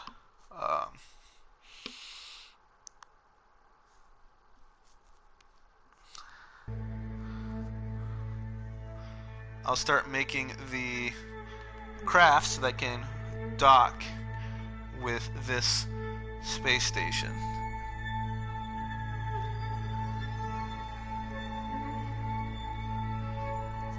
Get pictures of my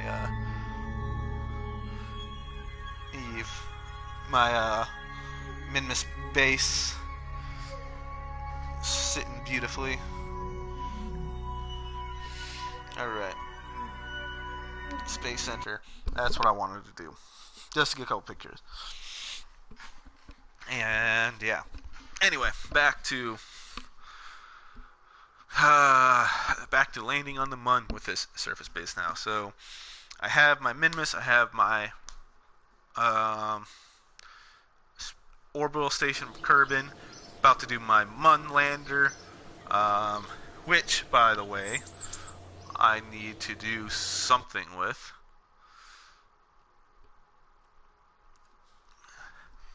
Like I said, we will have a Mun,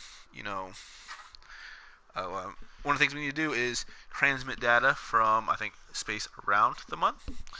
So in order to do that, what I'm going to need to do is add at least one science module to my Mun lander. Mun 1. Yep, so space around Mun. We'll add a science unit to the station base.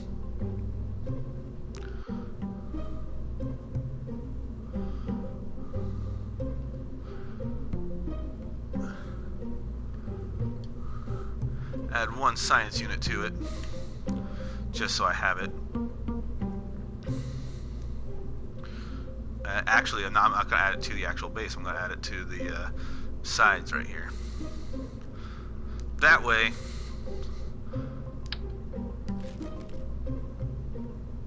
let's add something we've already done. That way we can maximize science later on. And, hold on now, back.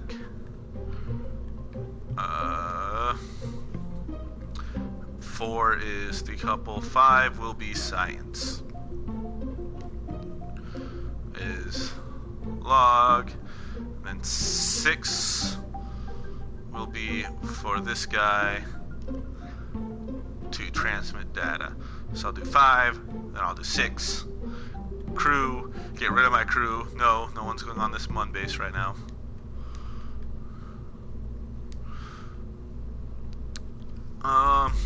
Yeah. So then we will launch this.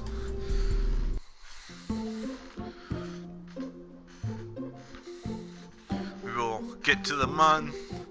We will get scientific data from the Mun, space around the Mun. We'll transmit it back. Even though we'll get 0 from it, we will get money from it. And the reason why I want 0 from it is because I want to add, basically I'm going to add a module that's just science units. I'm going to add so each of these 4 docking ports are going to have science modules. One of them is science, one of them is going to be fuel, one of them is going to be living quarters, and the last one will be where the rover will sit, basically. Or I can have electrical there and have the rover sitting off somewhere. But it's what I want. Yeah, I'll have electrical. So the way I'm designing this rover is going to be ridiculously... they'll be super long and super short and won't actually be able to hold on to any of these craft. So basically what's going to happen is the rover will be low enough where it will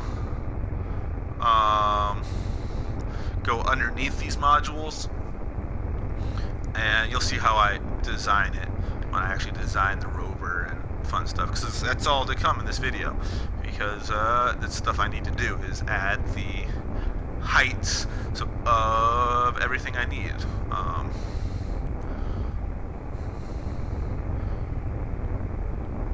For the modules.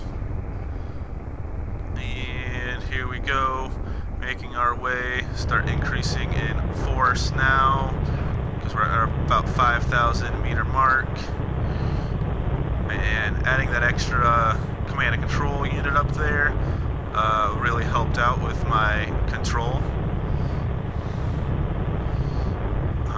Once we get to 10,000 meters, we will open it up all the way.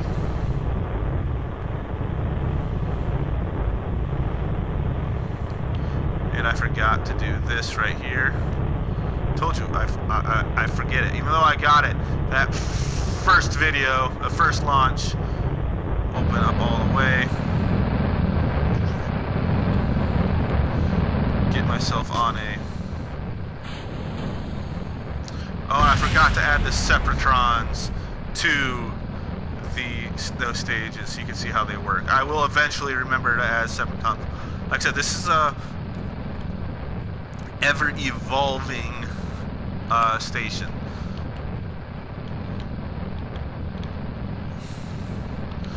But what I'm going to do is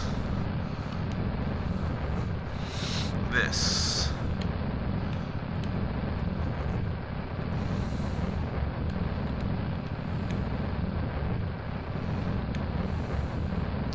Now I'm slowly making my way down to a horizontal, because we're above 20,000 meters, and we should be gaining some horizontal speed as well as vertical speed. As long as we keep on getting both horizontal and vertical speed, that's what we're kind of looking for.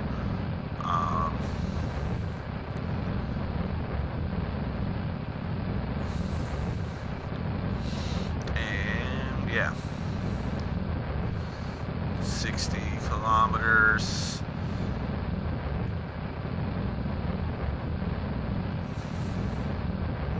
$64, $65, $66, $67, $68, $69, and 70 kilometers, making it to the horizontal line. And now we are at 70 kilometers, facing horizontal,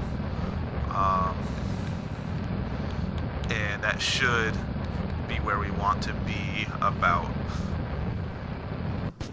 And then we'll add our next stage, our actual orbit. We're not going to get into orbit again with this stage, but we will make it to orbit.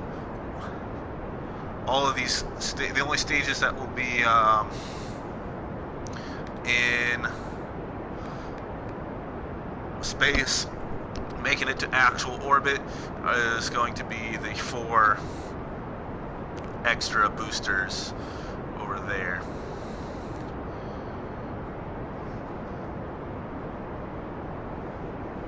So we're still gaining horizontal speed and vertical speed. We know that we're getting horizontal speed because our periapsis is increasing faster than our apoapsis is. And that's how we know we're getting more horizontal speed than we are vertical speed. And we want that horizontal speed up. We want that vertical speed up. If you want to increase vertical speed, you want to head to further down from apoapsis. You want to get vertical speed further up from apoapsis. Not apoapsis, prograde. So further down from prograde to get horizontal, further up from prograde to get vertical speed. And if you go too far down from prograde, you'll eventually start losing vertical speed.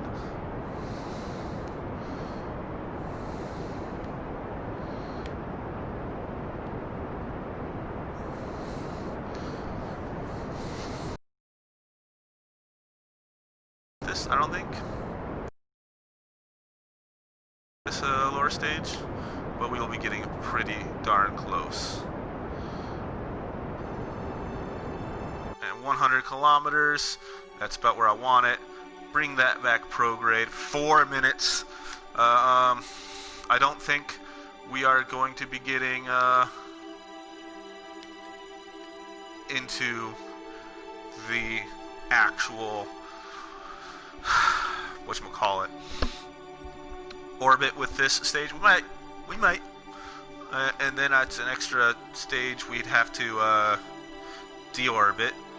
But honestly, I don't want to get into orbit with this because I want this just to be able to crash back into Kerbin, not have any issues, and just destroy it so I don't have to look at it on the map screen. Let's enable time warp mode. So basically, I will speed up until my periapsis is right at 0. And that is when I will release the lower stage, or if the lower stage burns out by that time.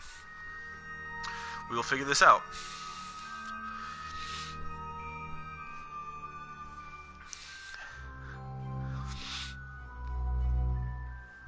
Seven, 6, 5, 4, 3, 2.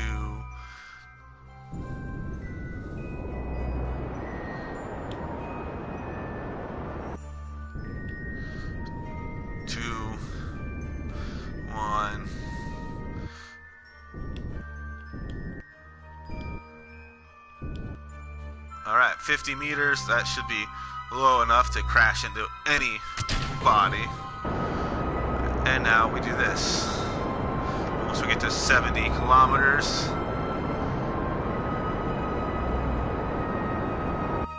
'70 kilometers, 170, right there, doing good. Alright, so now that lower stage should crash into Kerbin. Should. What we're going to do is, actually I think we are pretty close to an actual Mun encounter.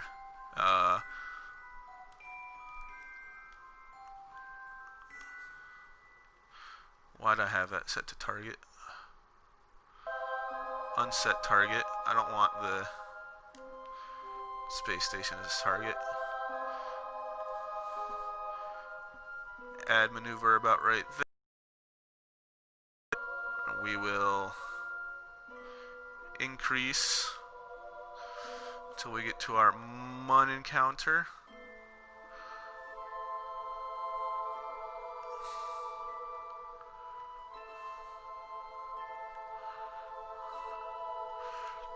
Set as target.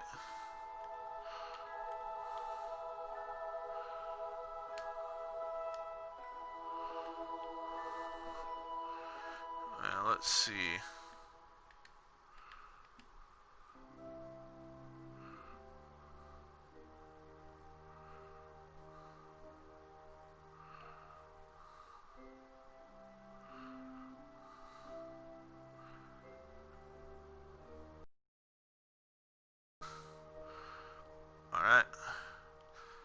focus view.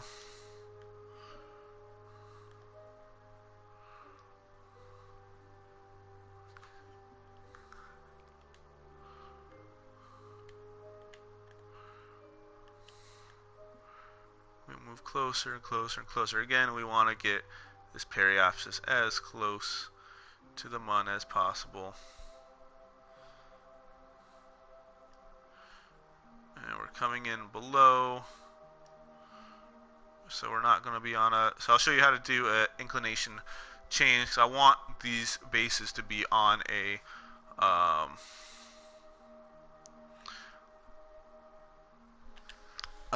equatorial orbit. Speed up 5 times. Warp to next maneuver.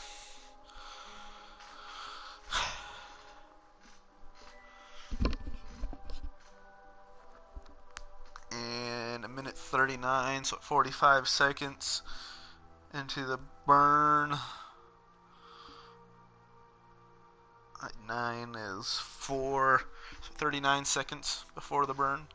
That's when I'm going to start burning, and we will do it that way.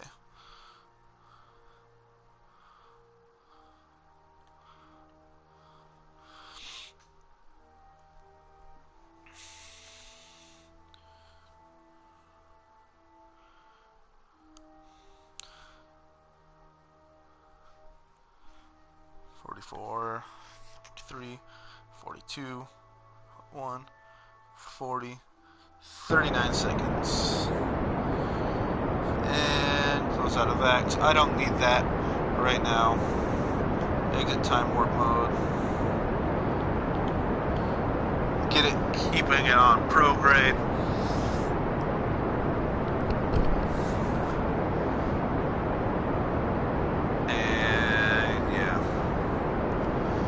Following along with this. So right now we are connected to all 3 satellites that are in synchronous, or not synchronous, in orbit around the Mun. Yeah. Again, we wouldn't be able to do this mission without Kerbals, without having this relay set up.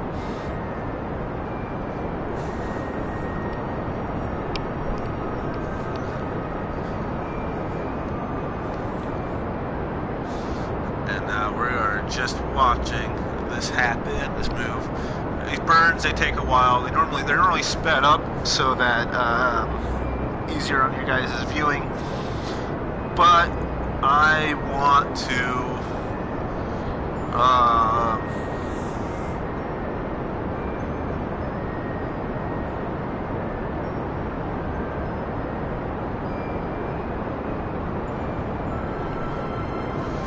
whatchamacallit. I want you guys to see that it actually takes a decent amount of time. You're not going to get the super fast, super amazing burns just by, you know, being wherever you're at. And then here we go, here we go. Once we get close to the orbital line, we will slow down.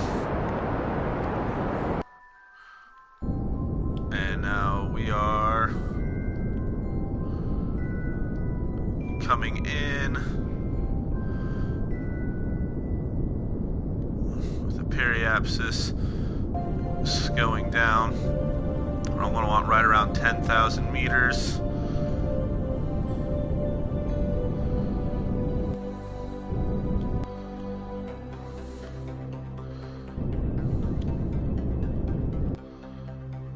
So I don't know if you noticed this, but I'm on an escape trajectory away from Kerbin. So Mun assist is a way to get on a decent escape trajectory, and then you can burn when you're close to Mun. This is your gravity assist. So basically, we are exiting away from Kerbin. Sorry, away from the Mun. Or with the Mun's rotation and in the direction the Mun's going. That's going to raise our periapsis or apoapsis super high. And then After that, what's going to happen is, let's enter time warp mode. If we burn prograde 2 periapsis more, we would get a much higher. So basically, I'm going to show you where our orbital line is outside of Kerbin, based off of just this right here, which was right around 900 meters per second, or right around 1,000 meters per second, somewhere right around there. Actually, it was right around 800 meters per second. And with that, we have an escape trajectory that almost reaches Duna's sphere of influence. So I could burn prograde right here. If Duna was right here, I could burn prograde with the Mun right now and get an encounter with Duna for a lot cheaper than burning at other places, a lot sooner. So now we're coming in. There is our encounter. So 1 is to extend the interior, 2 is the whatnot, 3 is the extending those, 4 is releasing my thing, so 5 is to gather science. And then what I'm going to do is transmit science. And now we have our transmitting science from above, space above the Mun. So now what I'm going to do is go to retrograde, warp to the Mun's periapsis, focus view on the ship.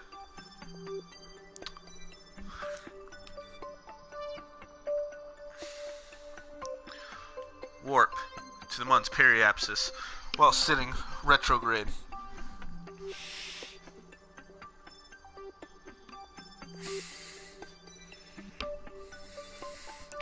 And then I'm going to rename this base as Mun base. Rename vessel as a base to Mun base.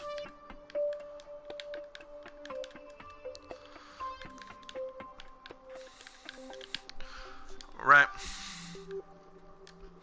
And then what's going to happen is we're going to burn retrograde. So we're past our periapsis. We're going to burn until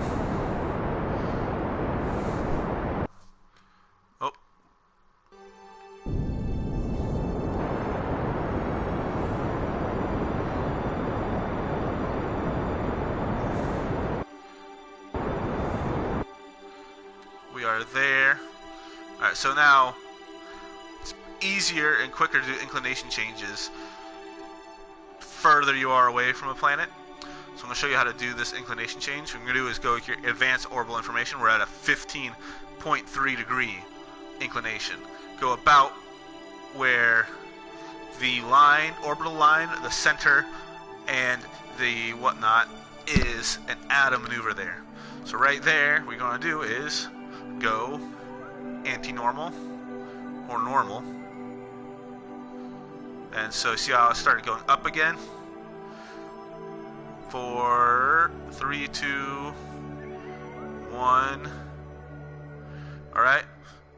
What we're going to do is move the maneuver node back or farther back or further forward until it starts going up again.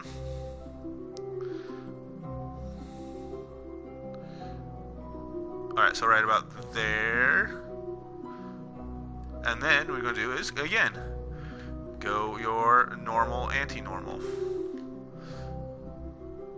until it goes and starts going up again. So right there.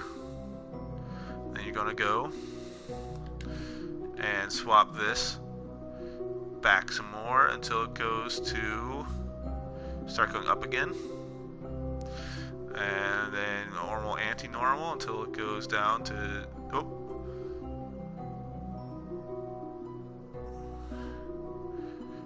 went a little bit too far. 1. Move it again until it goes to, a little bit wrong direction.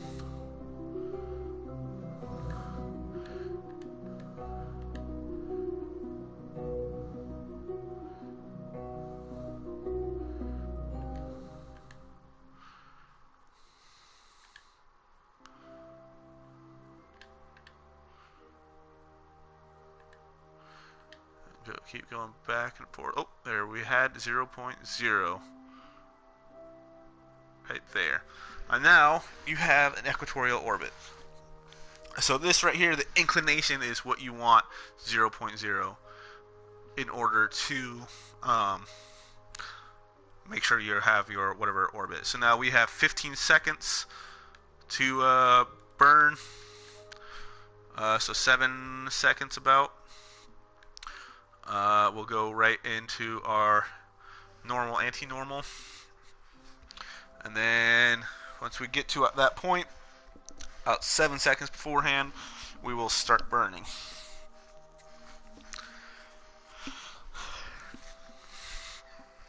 And that will put us on an equatorial orbit with a periapsis of 17,000 meters, an apoapsis of 1.01 million meters.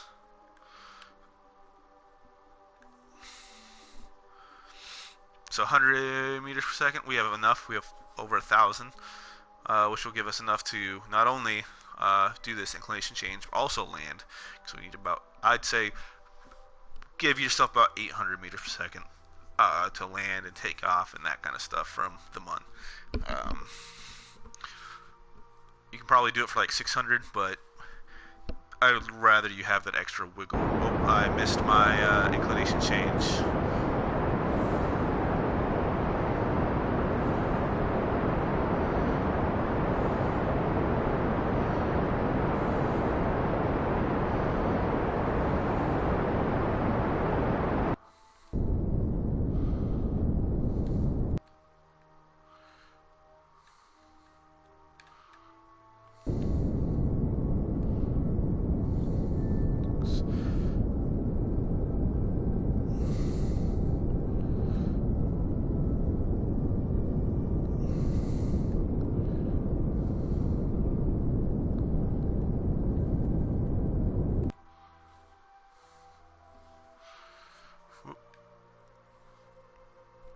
Overshot it a little bit.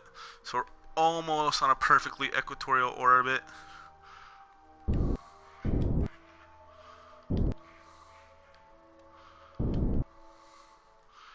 Pretty darn close to it. I will accept that as an equatorial orbit. So now what I want to do is periapsis is at 17,000 meters. I am going to warp, holding retrograde, to periapsis.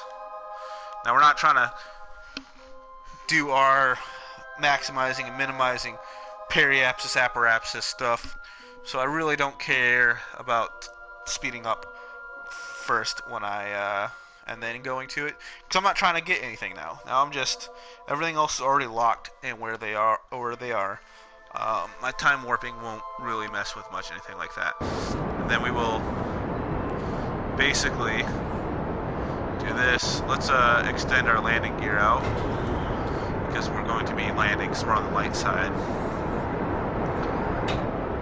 And landing gear is out. We're going to try to land right about there. Still on the light side of the planet, but enough where, yeah. We will go ahead and do another quick save here.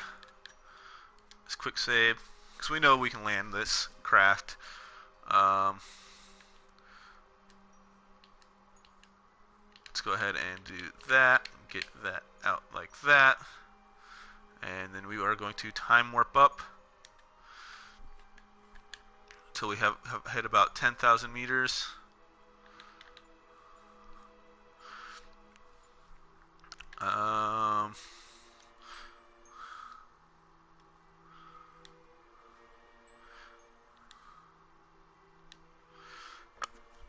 About 460. Oh, yeah, we'll do that. 36 seconds. So we'll do. Actually, we should be starting our burn rather shortly. And let's go.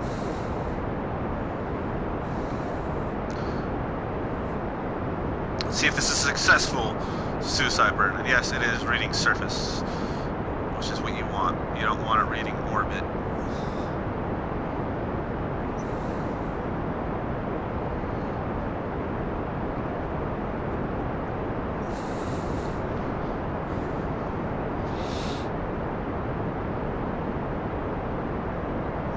I don't think this is a successful suicide burn. I think we started it too soon.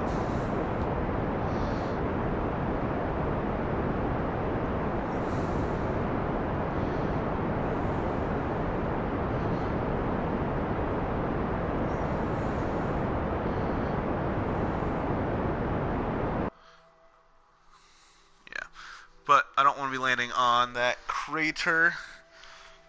So what I'm going to do is burn that way a bit.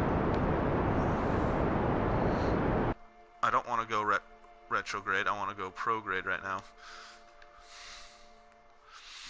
And I don't want to go down. I want to go that way a little bit. That way I'm heading towards the ground over there where it looks flatter. Don't want to land on the side of a crater because that can just be kind of dangerous. It'll be angled, and then if I don't have SAS on, could tip. It makes docking to these ports and making the base wider harder.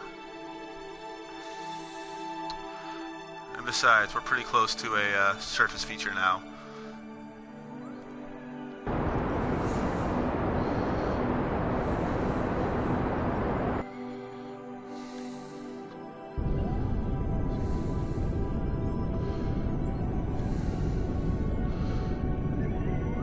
And now we have enough delta V to land this thing. We are landing it. And we're still on somewhat of an incline, but not as bad of an incline as we were before.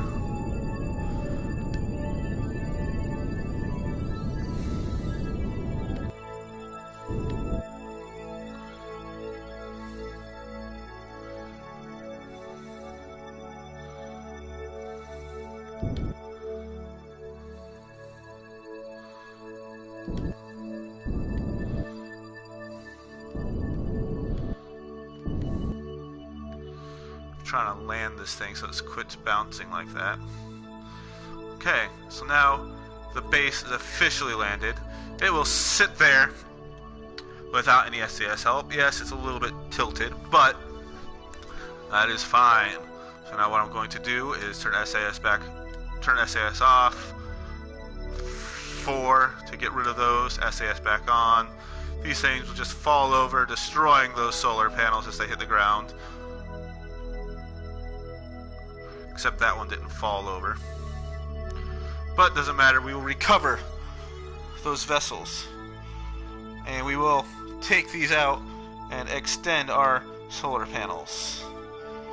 Because we need to. Or we'll make those whatnot. And then... oh yeah.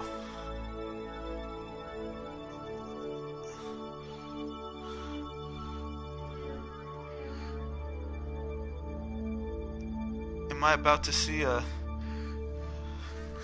Alright, so Space Center.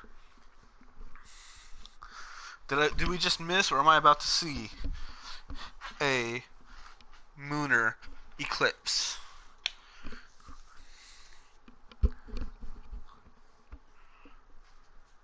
Or a Kerbin eclipse?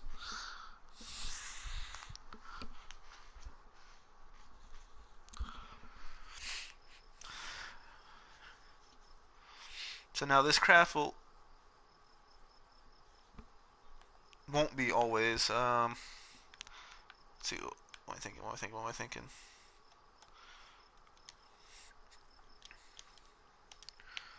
We will.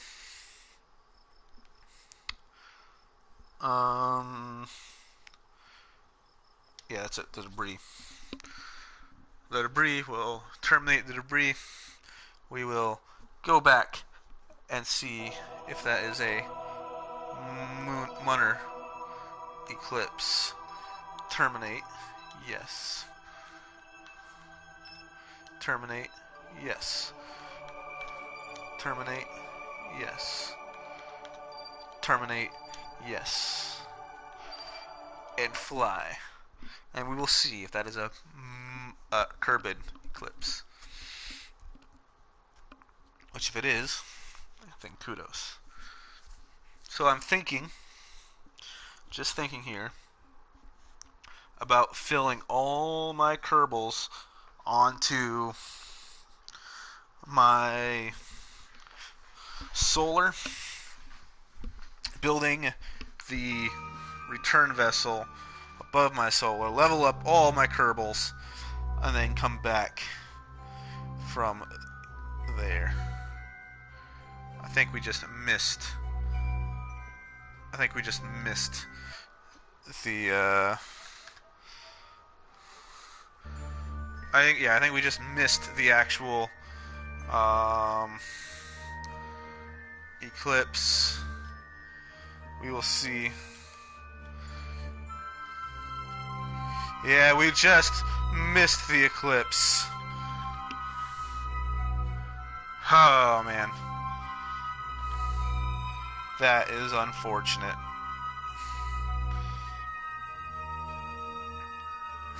Oh well. We got the tail end of it. But anyway, we have our bases. Let's go back to the tracking station and actually name them bases instead of, as ships. And then we will begin the final final three parts of this video. That is creating a rover that can add stuff to this base.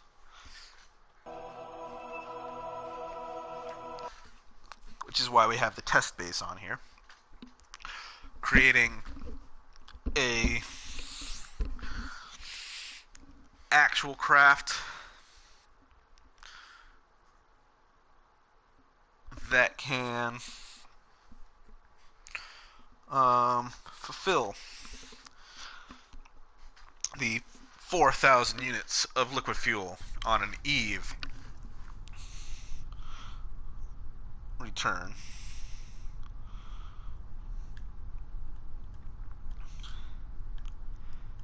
As well as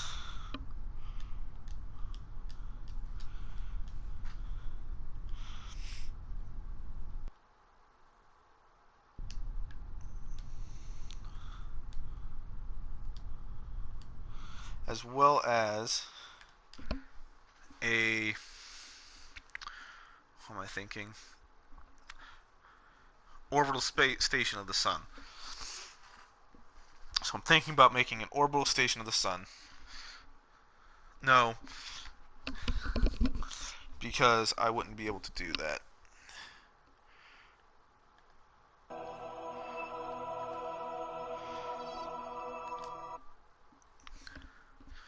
I wouldn't be able to make an orbital station of the sun with all my Kerbals on it and get them their solar level up.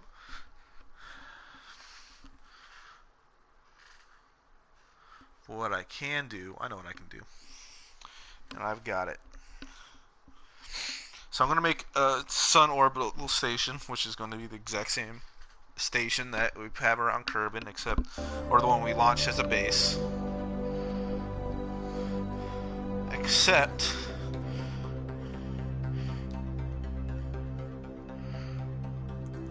we are going to also, I gotta go to the bathroom soon.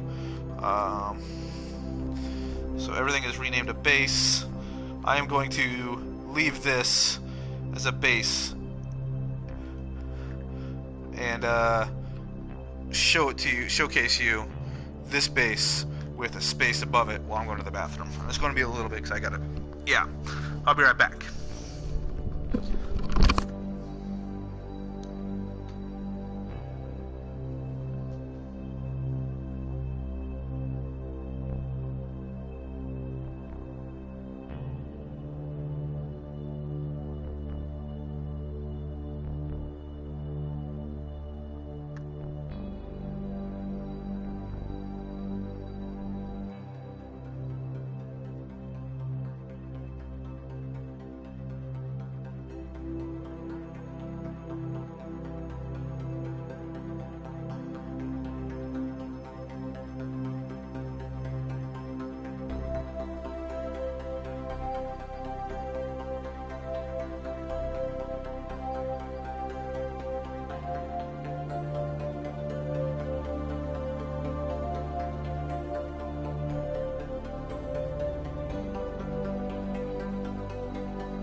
And now I'm back. Alright. So, first things first, we're going to head back to the space station. Or Space Center. Yeah, sorry that took a while.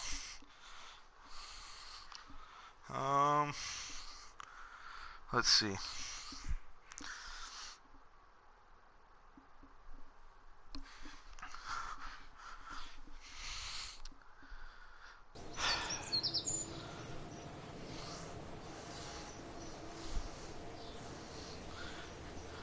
We will go ahead and make our orbital station. Because we should have everything left except for orbital, Eve, and docking around the month. Should be the last things we have left for contracts wise. But we should have a decent amount of monies. Yeah, we almost have $1 million again. So yeah, we have orbital station and solar orbit, which we will open up our auto-saved ship. New surface outpost on Eve, which this is the one that's going to take the longest because I got to put 4,000 units of liquid fuel on it. And in order to do that, well, you'll see. I'll end up putting the 4,000 units on it, then decoupling those 4,000 units. Wait, it's just the base, just like this. I don't want that fuel still on Eve. Oh, and the fourth one, I know what the fourth one can be. So we'll have our crew accommodations. We will have our so crew accommodations. We will have our fuel. We will have our science. We'll have our processing equipment, so that's going to be like our drills and convertitrons and stuff like that.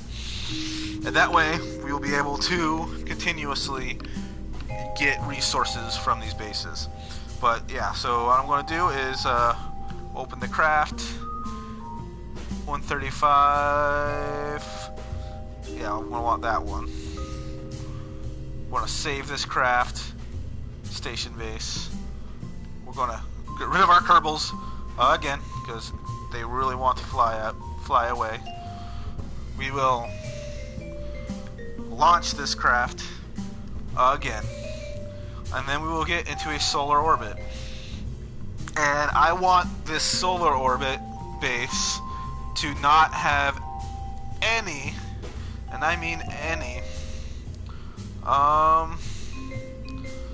whatchamacallit, Kerbals on it, or science units, because we'll add the science stuff and all the arms and whatnot from this. And I don't want this unit to getting back to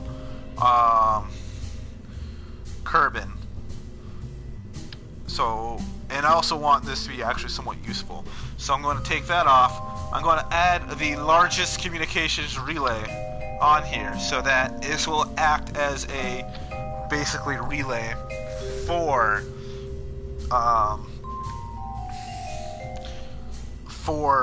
Kerbol and getting stuff to Kerbin.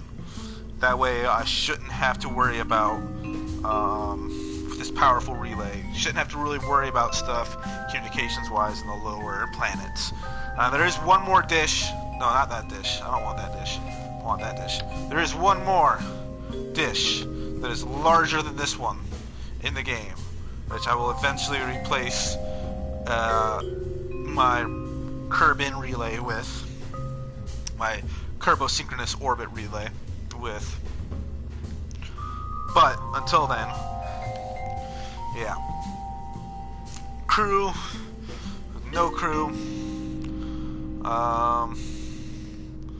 and yeah, we will go ahead with this.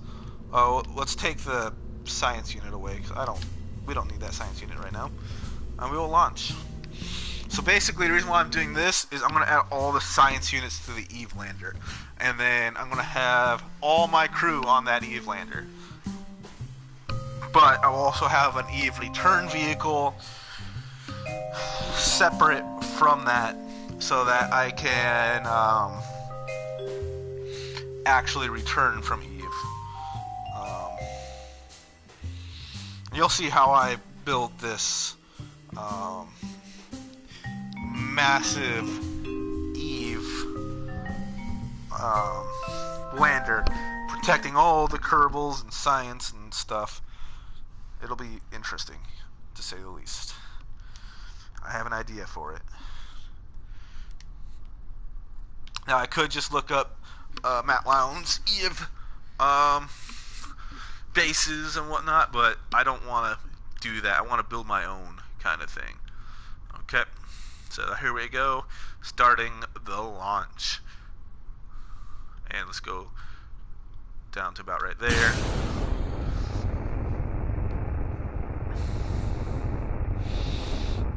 I don't know why I still have these right here. They're just useless Delta V.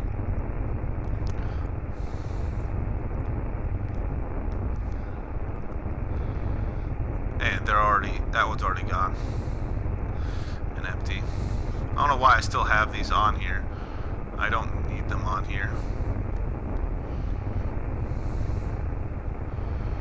Alright, let's go ahead and start turning that way. Speeding up a little bit while turning towards the 90-degree mark.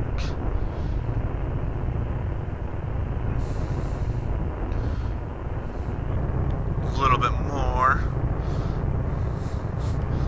Now this is a gravity turn that I think is actually doing pretty good. A little bit more. I say as I'm about to lose control of the ship. I have to jinx myself now, don't I? Come on, keep control, keep control, keep control. Once we get to 10,000, we'll open up the throttles. We'll also release our lower stages.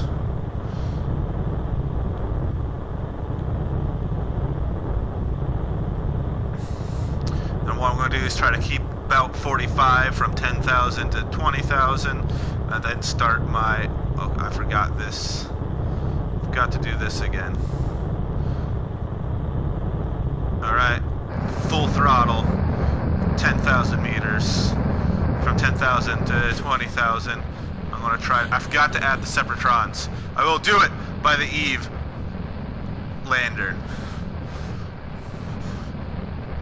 Because the Eve lander, I'm going to try to get circularized with this stage here. So I'm going to add more of those boosters on the bottom.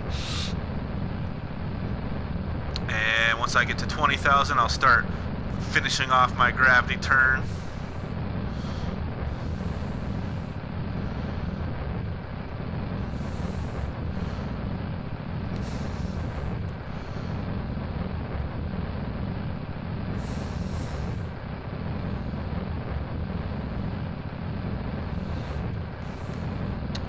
Alright, and then hopefully by 40,000 or by 70,000 meters, I will be right at my apparatus of 70,000 meters. I will be right at the 90, the surface horizon marker of the nav ball. It's kind of where I want to aim for right now.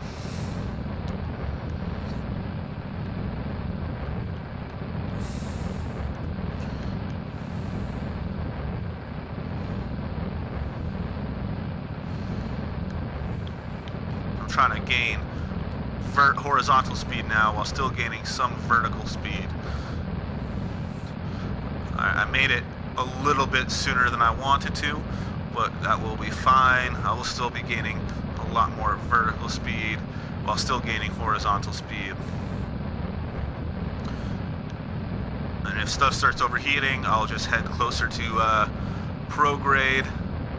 So now we're at 70,000. I'm going to start heading down, aiming down a little bit now, so that we can have this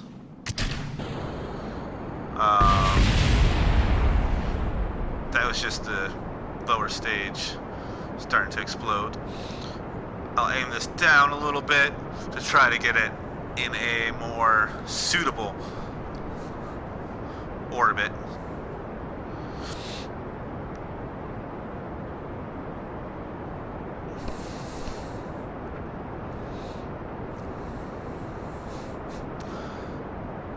right away. So we're still moving pretty fast in the atmosphere, but our plasma's going away. Stuff should be cooling down now more. Actually, I want to keep this apparatus right around 70 kilometers now, or 80.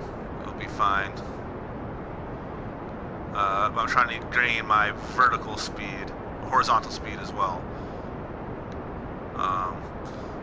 And the reason why I want this lower is the closer you are to a body. So this is going into solar orbit. The closer you are to a body, the more delta V you're going to have. Now, I don't know if this is going to be on a higher solar orbit or a lower solar orbit, but we will see.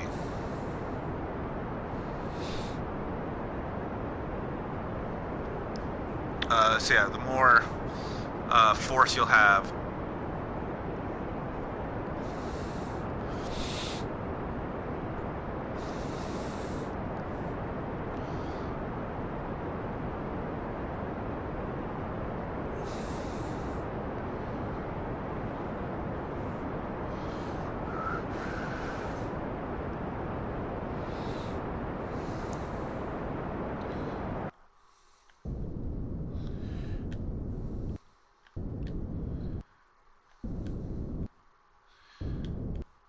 Alright, 500 meters.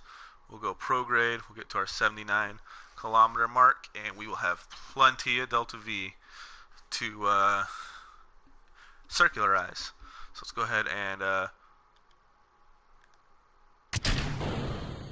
decouple, give ourselves a little boost to separate from that. I didn't need to add the landing gear to this one because, like I said, this is the solar orbiter. I could have added, because I had solar panels, I could have added relay dishes to these and command mods and got more relays out there, but I didn't. Oh, and I forgot, I have a satellite orbiting Minmus that before we get to sending our last base, we're going to send the Eve, the satellite to Eve.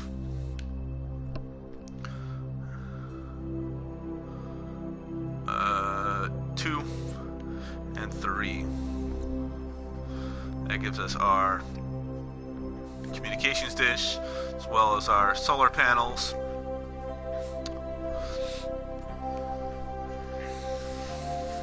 So 2,300 units of delta V. I should have enough to get this a lot of places, but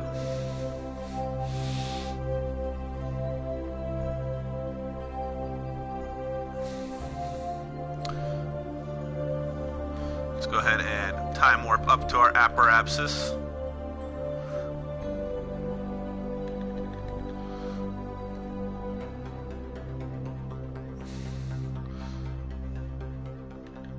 Seven seconds. 4, 3, 2, 1, and go. 10, 20, 30, 40, 50, 60, and 70. So 70 and 79. There we go, 79 and 80. That way we're pretty much circular. Pretty much, I say. But now we have delta V wise 2,250 meters per second. Let's zoom out and see where we are. If we're close to a we should be getting rather closer to a we're still nowhere near. I mean, it's gotten a little bit closer, but we're still not near the actual Eve transfer window as to when we will be, which is when we're going to be launching both the Eve satellite. Actually, I'm not gonna. I'm gonna release that satellite closer to the sun.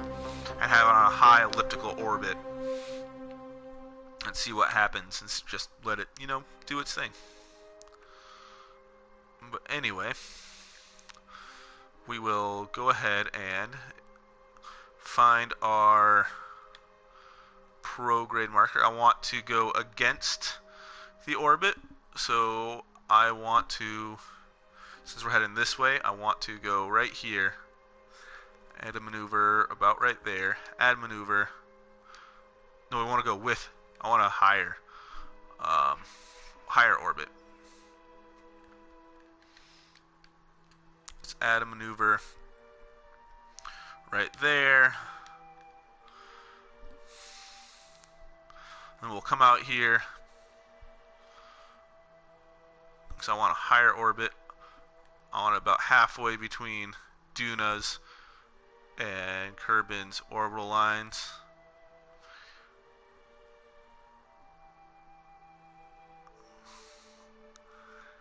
About right there is where I'm going to want this. And so 1,000 meters per second, almost 2-minute burn, which we can do.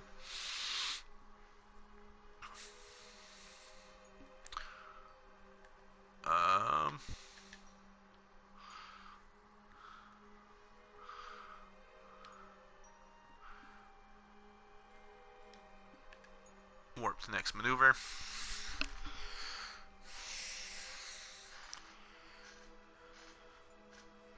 So right when it hits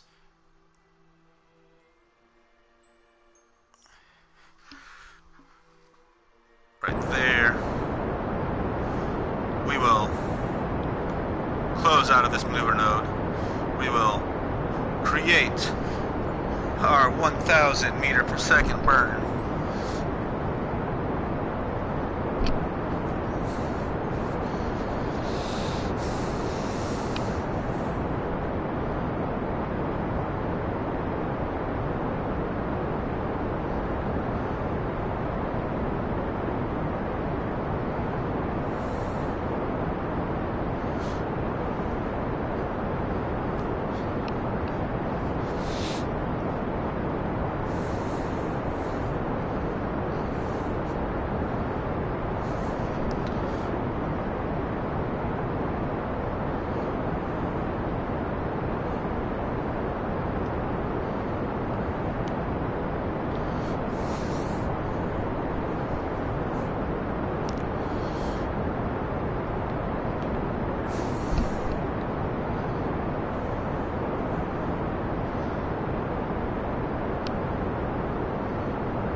Shortly now, we'll shortly be seeing this apparatus periapse, and there was a little either Mun or Minmus encounter, and voila! It's probably a Mun encounter based on the orbital height. And right there, because I don't want it to actually encounter Duna, but also don't want it to encounter Kerbin anymore. Once this craft is in the orbit, that's where I want it.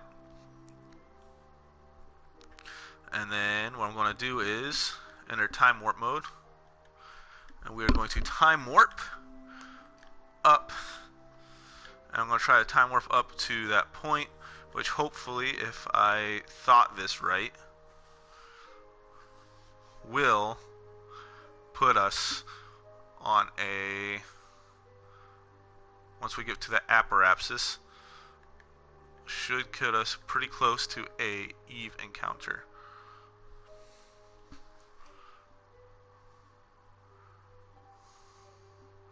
Which I did not calculate that right. Let me look at this.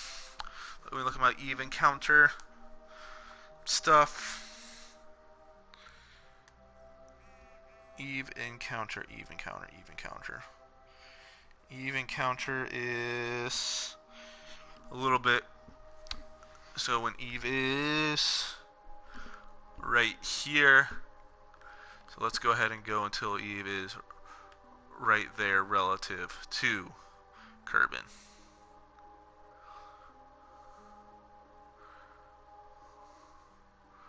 Which it should be catching up. Might have actually estimated that right.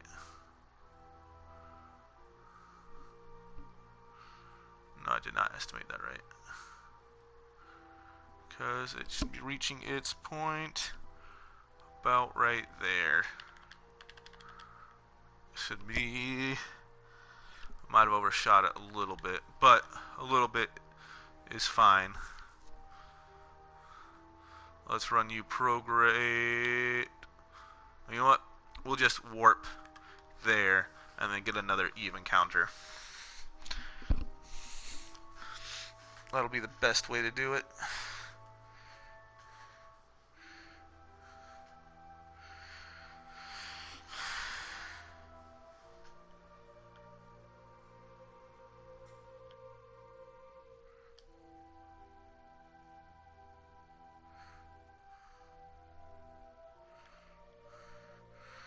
Running this prograde.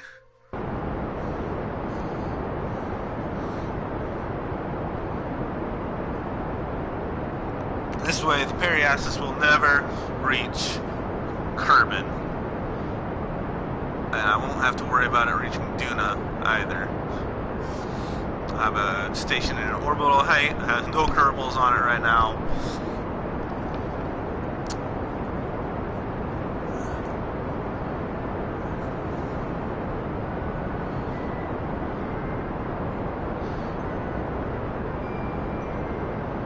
Kind of want a more circular orbit.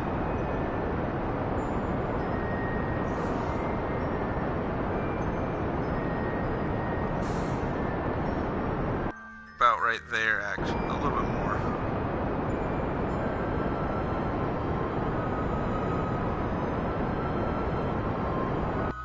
About right there is fine, because it's starting to move over. I can then exit time warp mode. I'm not going to need to do any of this stuff without it. I can then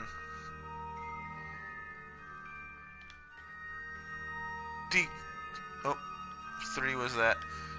Decouple those engines. Time warp up a little bit so that they separate. And then send out my solar panels.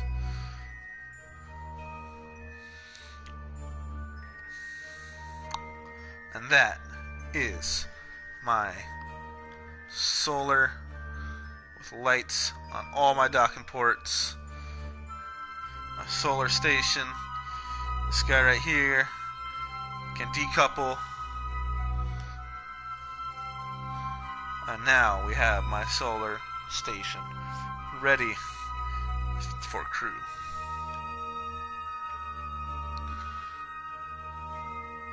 We'll go ahead and swap over to that probe.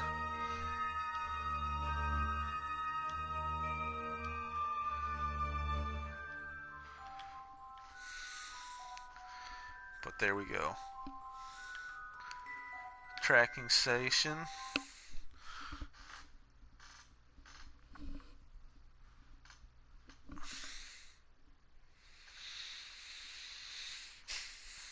And we will delete all that stuff, and we will edit that ship to become the Sun Orbital Station.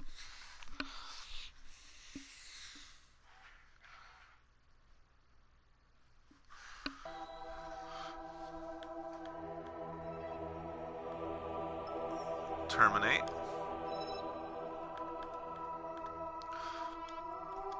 Terminate.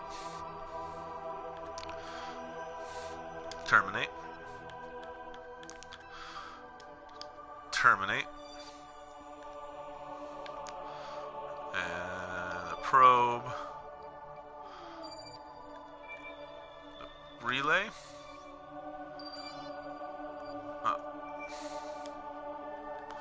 Terminate that explorer thing. Kerbin station.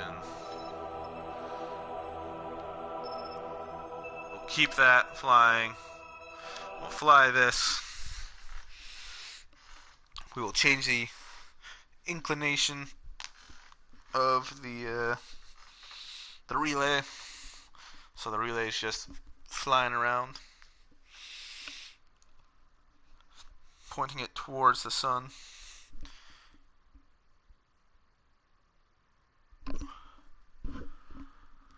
So it'll always have solar power.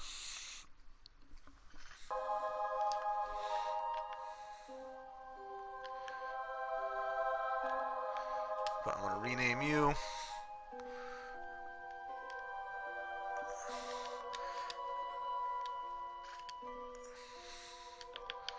Sun Orbital Station.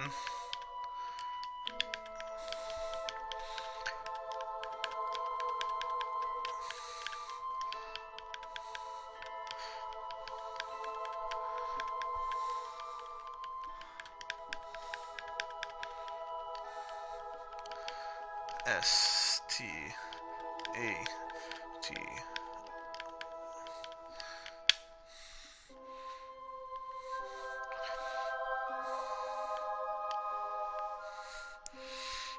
My Kerbol orbital station will swap to the probe.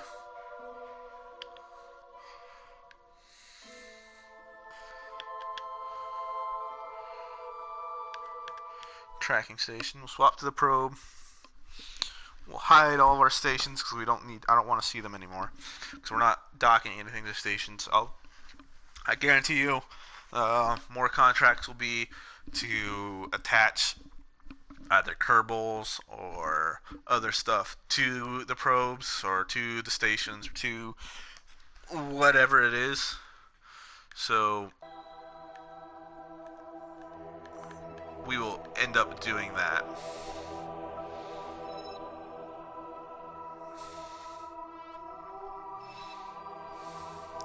We'll fly this relay, get it on a slightly less orbital height than the actual station, so that we'll never end up running into it.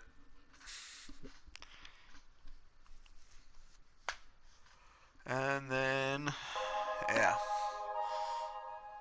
So what we'll want to do, because we do have RCS on here, we do have solar panels on here. This is a viable relay dish for the sun. However, it doesn't have strength to really do much else. I'm going to do radial out, turn my RCS on, and burn radial out to get away from the station. Then burn retrograde.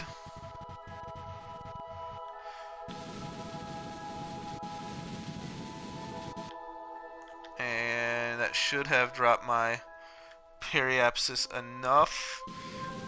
Well, let's do half the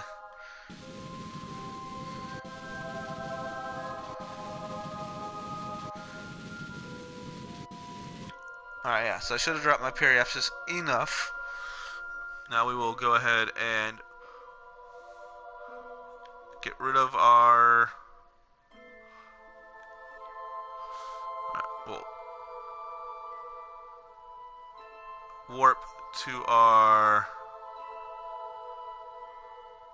Oh, we ended up raising instead of lowering, which should be fine, honestly. I doubt I'll get a do not encounter.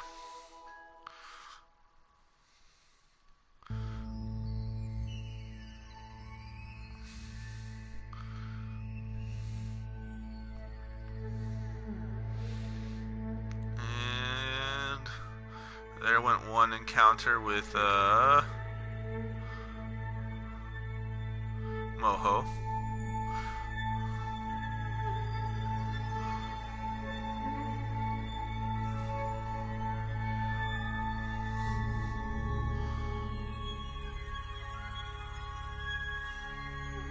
Something blocked my solar view.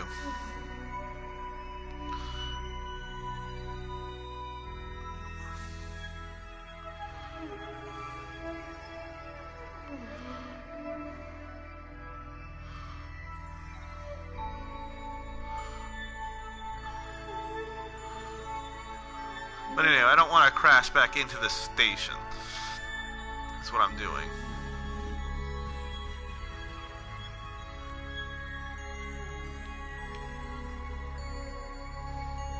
That's why I'm doing this. But it looks like I don't think I will crash back in the station, but it won't let me do anything because I don't have a relay network good enough for this yet. So that being said, we'll go back to the tracking station. We need to create a ship that has a relay network, which I am going to, for Eve, which I am going to use and create. And by the time I actually create, I don't want a tracking station. But anyway, let me hide all the stuff I don't want. I don't want to see the stations. Don't want to see. I do want to see bases. I don't want to see the relays. Don't care about the ships. At least not right now. Actually, I will care about the ships, but later. I'll turn the ships back on whenever. I don't want to see debris. Don't want to see probes. Don't want to see sites. Unknown. Space objects. Planes. Or landers. Or rovers. So I just want to see, yeah, bases, Kerbols, and then ships once I get to my location. So let's build this behemoth of a rocket. Leave tracking station. We'll build this behemoth of a rocket. We'll launch. Once we get to a Eve transfer window, I'm going to see if I can get more stuff from Eve's thing by coming here. See, we're going to have expand, which is going to require us to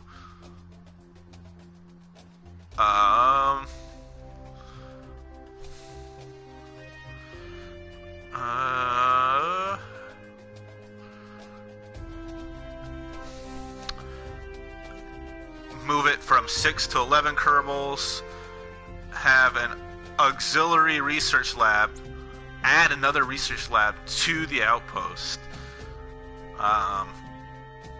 has a docking port, so still requires no Kerbols. So I'll need to add, basically, the rover will land, and it will have, basically, I'll land the rover with this, where I'll have the docking ports, and then I'll be able to extend the landing gears, decouple from the rover, and get the rover out of there, so that I'll be able to just land with rockets, the parts, rotate it onto its gear, and then just get underneath it, and yeah, that kind of stuff, and just keep on adding stuff, which is why I want to make that thing. I'm going to get these rescues, because you always want to grab the rescues, because they're rather easy. You can do multiple at a time rather easily. So orbital station around Minmus. This is another one with 4,000 units of liquid fuel. 10 Kerbols, research lab. Rover arm on a Moonstone we'll be able to do once we get to whatnot and start using the actual DLC allowed. So once I fully unlock the tech tree without using the DLC, I will start doing that with DLC. Let's see. Gather, surface deployed. That's again rescue from the orbit of Minmus. Yeah, we'll go grab that. I'm not doing the rescuing. We'll plant a flag on the Mun as well. I don't ever want to do these. These are a waste of money because I only get 20,000. It costs more than that to get a orbit around the Mun craft. I will never do the tourists. But anyway, the only things that I care about now is getting this base and my first ever landing on Eve. First ever landing. So I might fail quite a few times. I will use a quick save option and hopefully get this to be capable of working. Alright, so I want is my Eve surface outpost on Eve. Let's open the craft that we just had up. Station base, autosave ship. Open that. Okay, so this is going to be my base. I am going to take this and completely get rid of it. Goodbye. Alright, so I need take these, completely get rid of them. Goodbye. This is going to be my Eve craft. So I've got an outpost with an antenna right there, capable of generating electrical power right there, and a docking port. We got 5 of them. Actually, I wanted those. Coupling. Docking ports. Rotate it. Set it to 4. And then I have to maintain stability for 10 seconds, land my outpost on Eve. Those are the 2 that I don't know how to do yet. So what I'm going to do is come up here, add parachutes way up here, and a lot of them. I'm going to add 8 to here.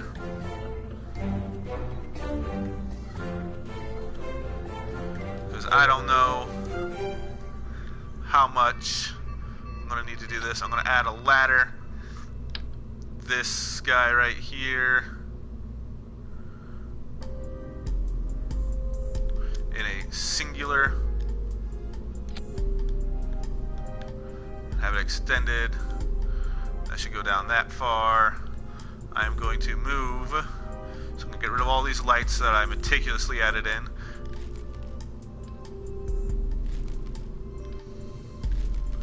And move these right to right there about.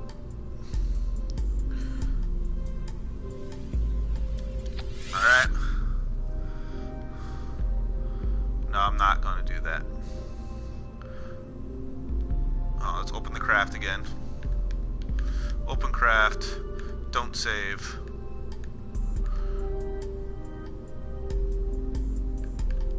Station base. 134 parts.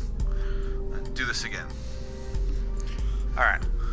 So, getting rid of this upper portion right there. Goodbye. So the reason why I don't want to edit this now on these lowers is if I edit this, then I won't have the same craft here to be able to build stuff and make sure stuff is roverable.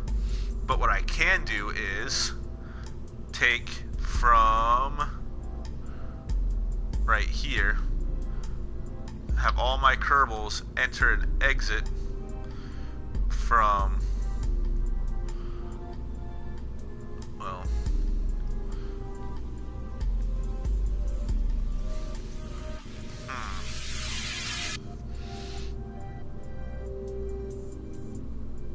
yeah, this is what I'm going to do.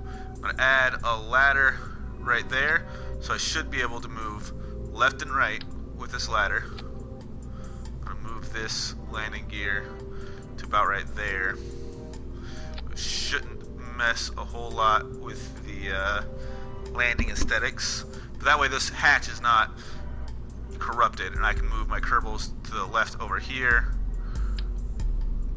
move this up a little bit, the singular, and then add this one right here to right there. Let's extend it out, make sure we're facing the right direction. We don't want that one. We want this one.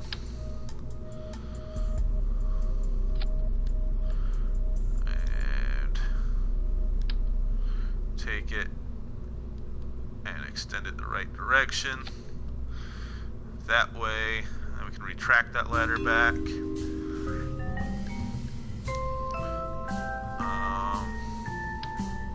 Honestly, I could probably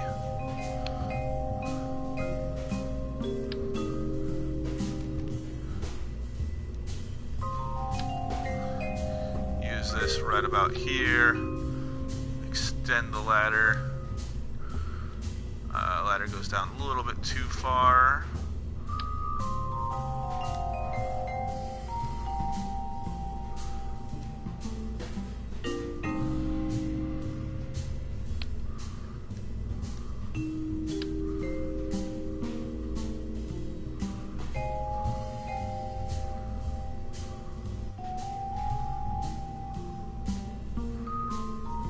Extend the ladder right there. I should be capable of just side hopping onto that ladder.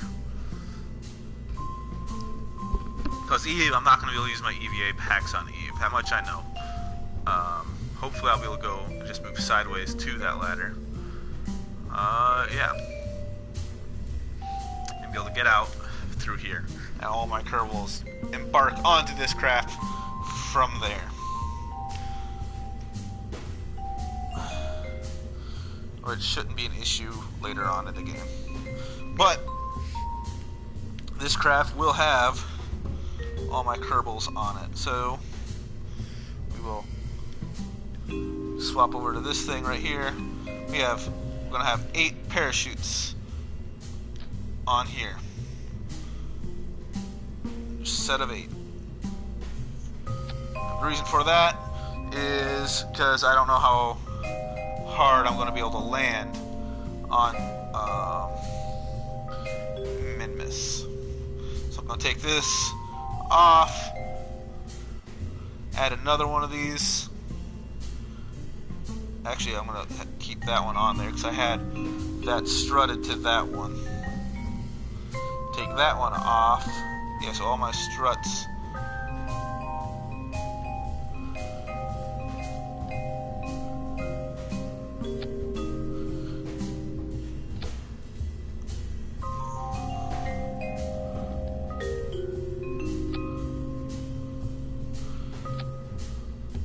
Yeah, and I haven't strutted that one. Add my thermal heat shield to this.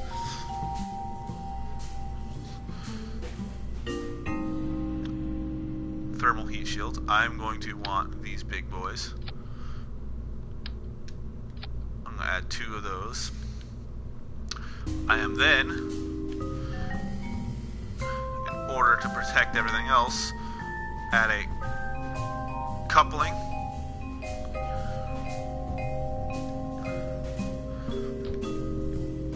There. And then that.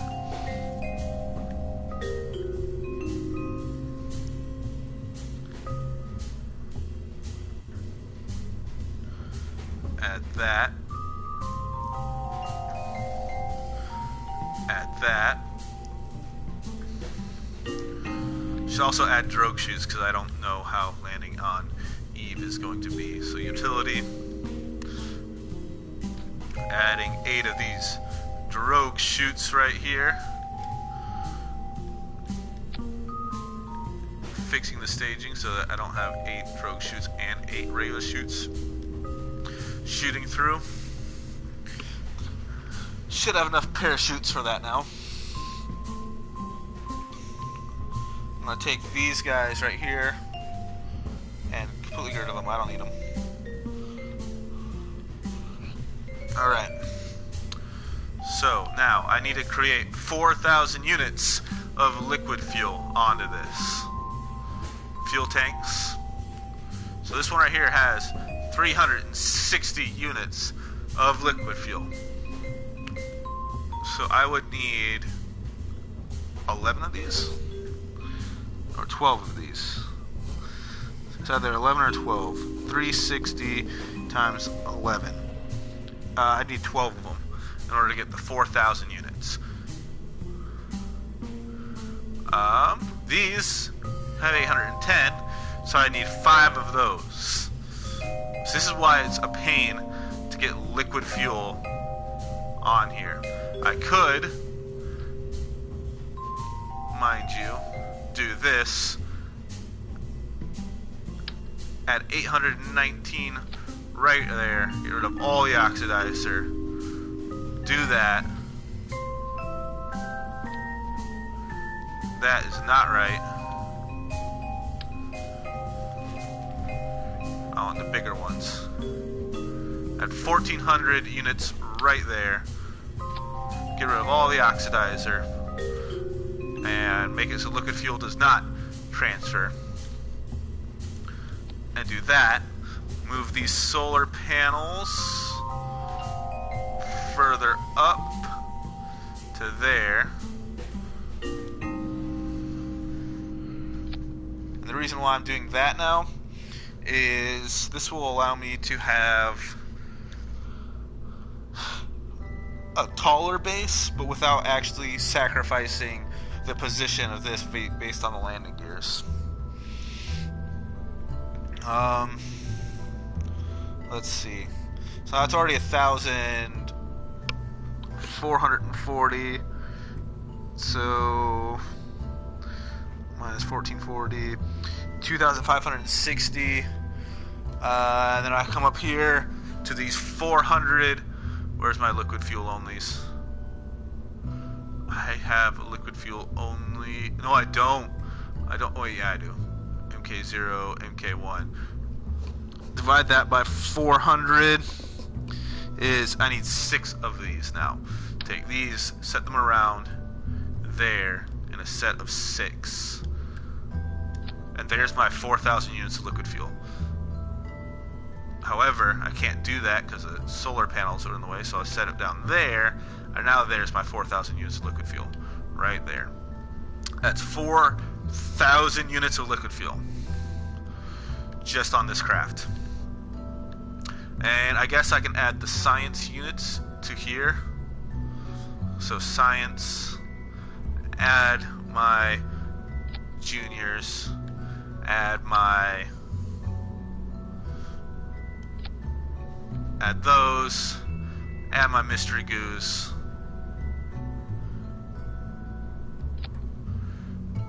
add my accelerometers, and add my thermostats, and add my storage units. Okay. And then I have to move this part down even more.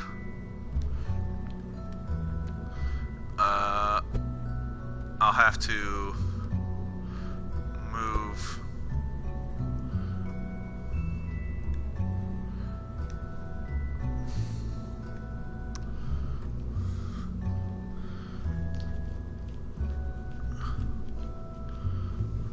I'm gonna have to rotate all these.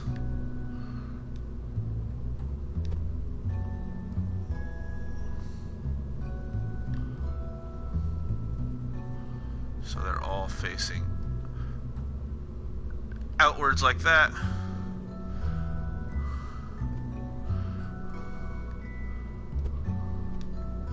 I need to place these in a way that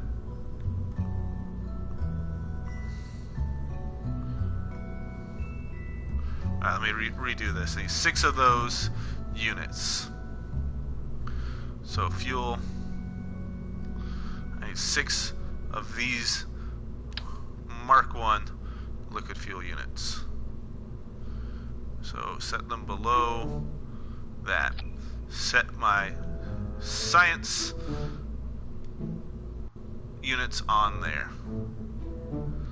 So set first my junior. Alright, set 6 of these juniors. Want all the bays facing outwards. Yeah, that works. So now I take this and I move it to there. Oh, you know what? They're not going to be able to get out of the science lab like that. Okay. So anyway, what I'm going to do now is add my sciences to here. Science. Science. A lot of science. Science. And science. All my sciences are added onto here. And then what I'm going to do is add my collection units.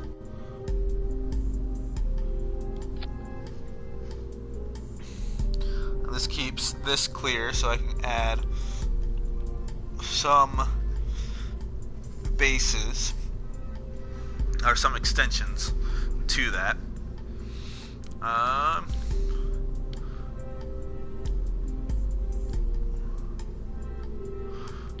so there's my 4,000 units of liquid fuel. So, that being said, this thing has, you set to 1,200, so I don't have enough delta V to even get the lower stage into orbit, which I still have to add a bunch of stuff to this. So, what I'm going to do now is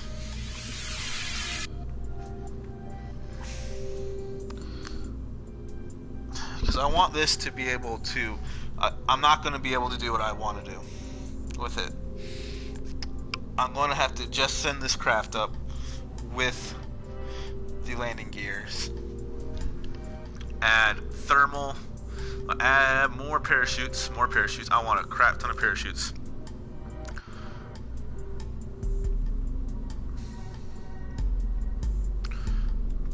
I don't know. I really don't know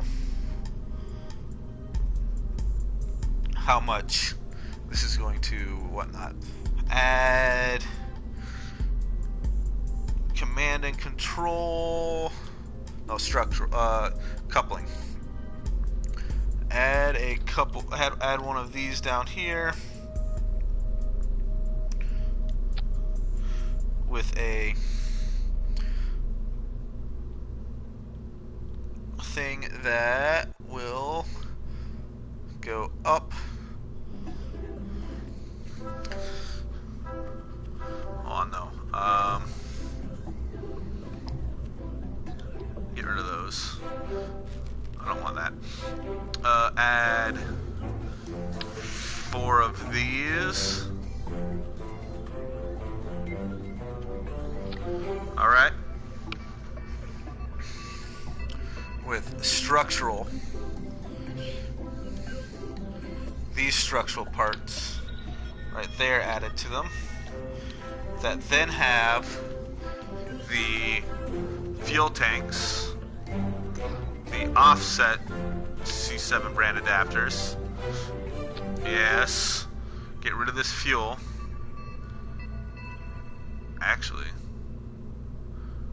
Yeah, get rid of the fuel.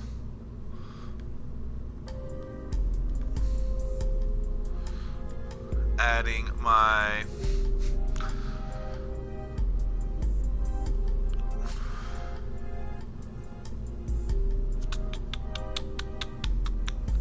adding a command and control unit there, big boy. And then adding my thermal, the big thermal protectors. Because I want a lot of thermal protection on here, not those ones. Because Eve's atmosphere is rather thick, so I need to protect the entire craft with these. I don't have the inflatable ones. So let's add coupling. I need 6 of those, right? So let's add 4. Let's move these to 4.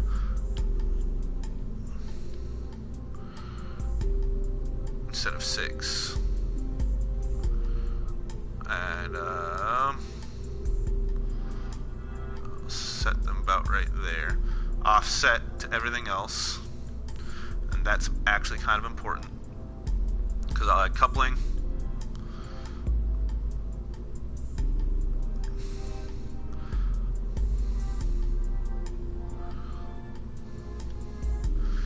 Add these guys to these 4. Add thermal protection. Add these adapters again. Fuel tanks. Let's add 4 more of these.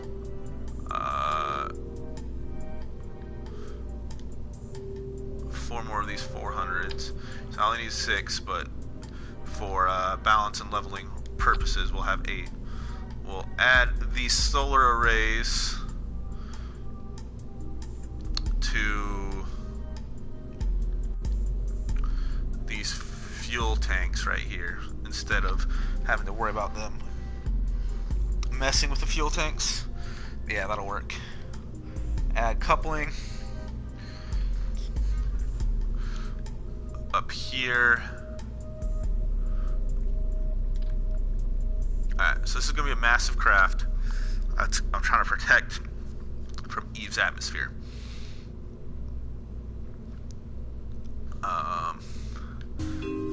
Add the fuel tanks, the C7 RAN adapters, the offset ones, which I know are in like that.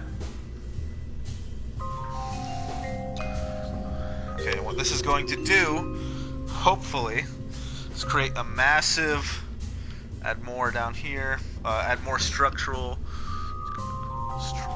pieces down here. These structural payloads this is a rather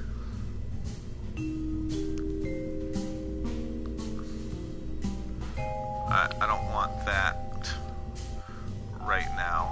Hide you away. I want 4 of you. 4 of you.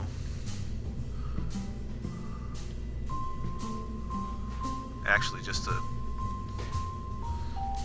those ones. Fuel tanks, C7 brand adapters again. So what I'm doing is creating a massive craft in order to try to I'm increasing my surface area of the craft in order to try to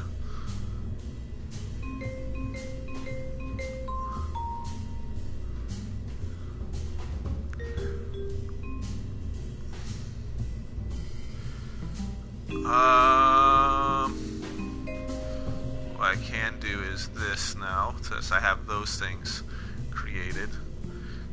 Take these off completely. Add these. Come on, add to the actual docking port the way you're supposed to.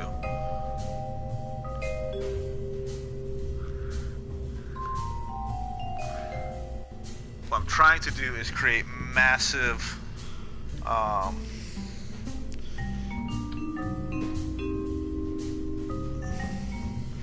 massive base around everything to try to create. Come on, don't crash, don't crash, don't crash, don't crash, don't crash, don't crash. This thing's about to crash. I can tell.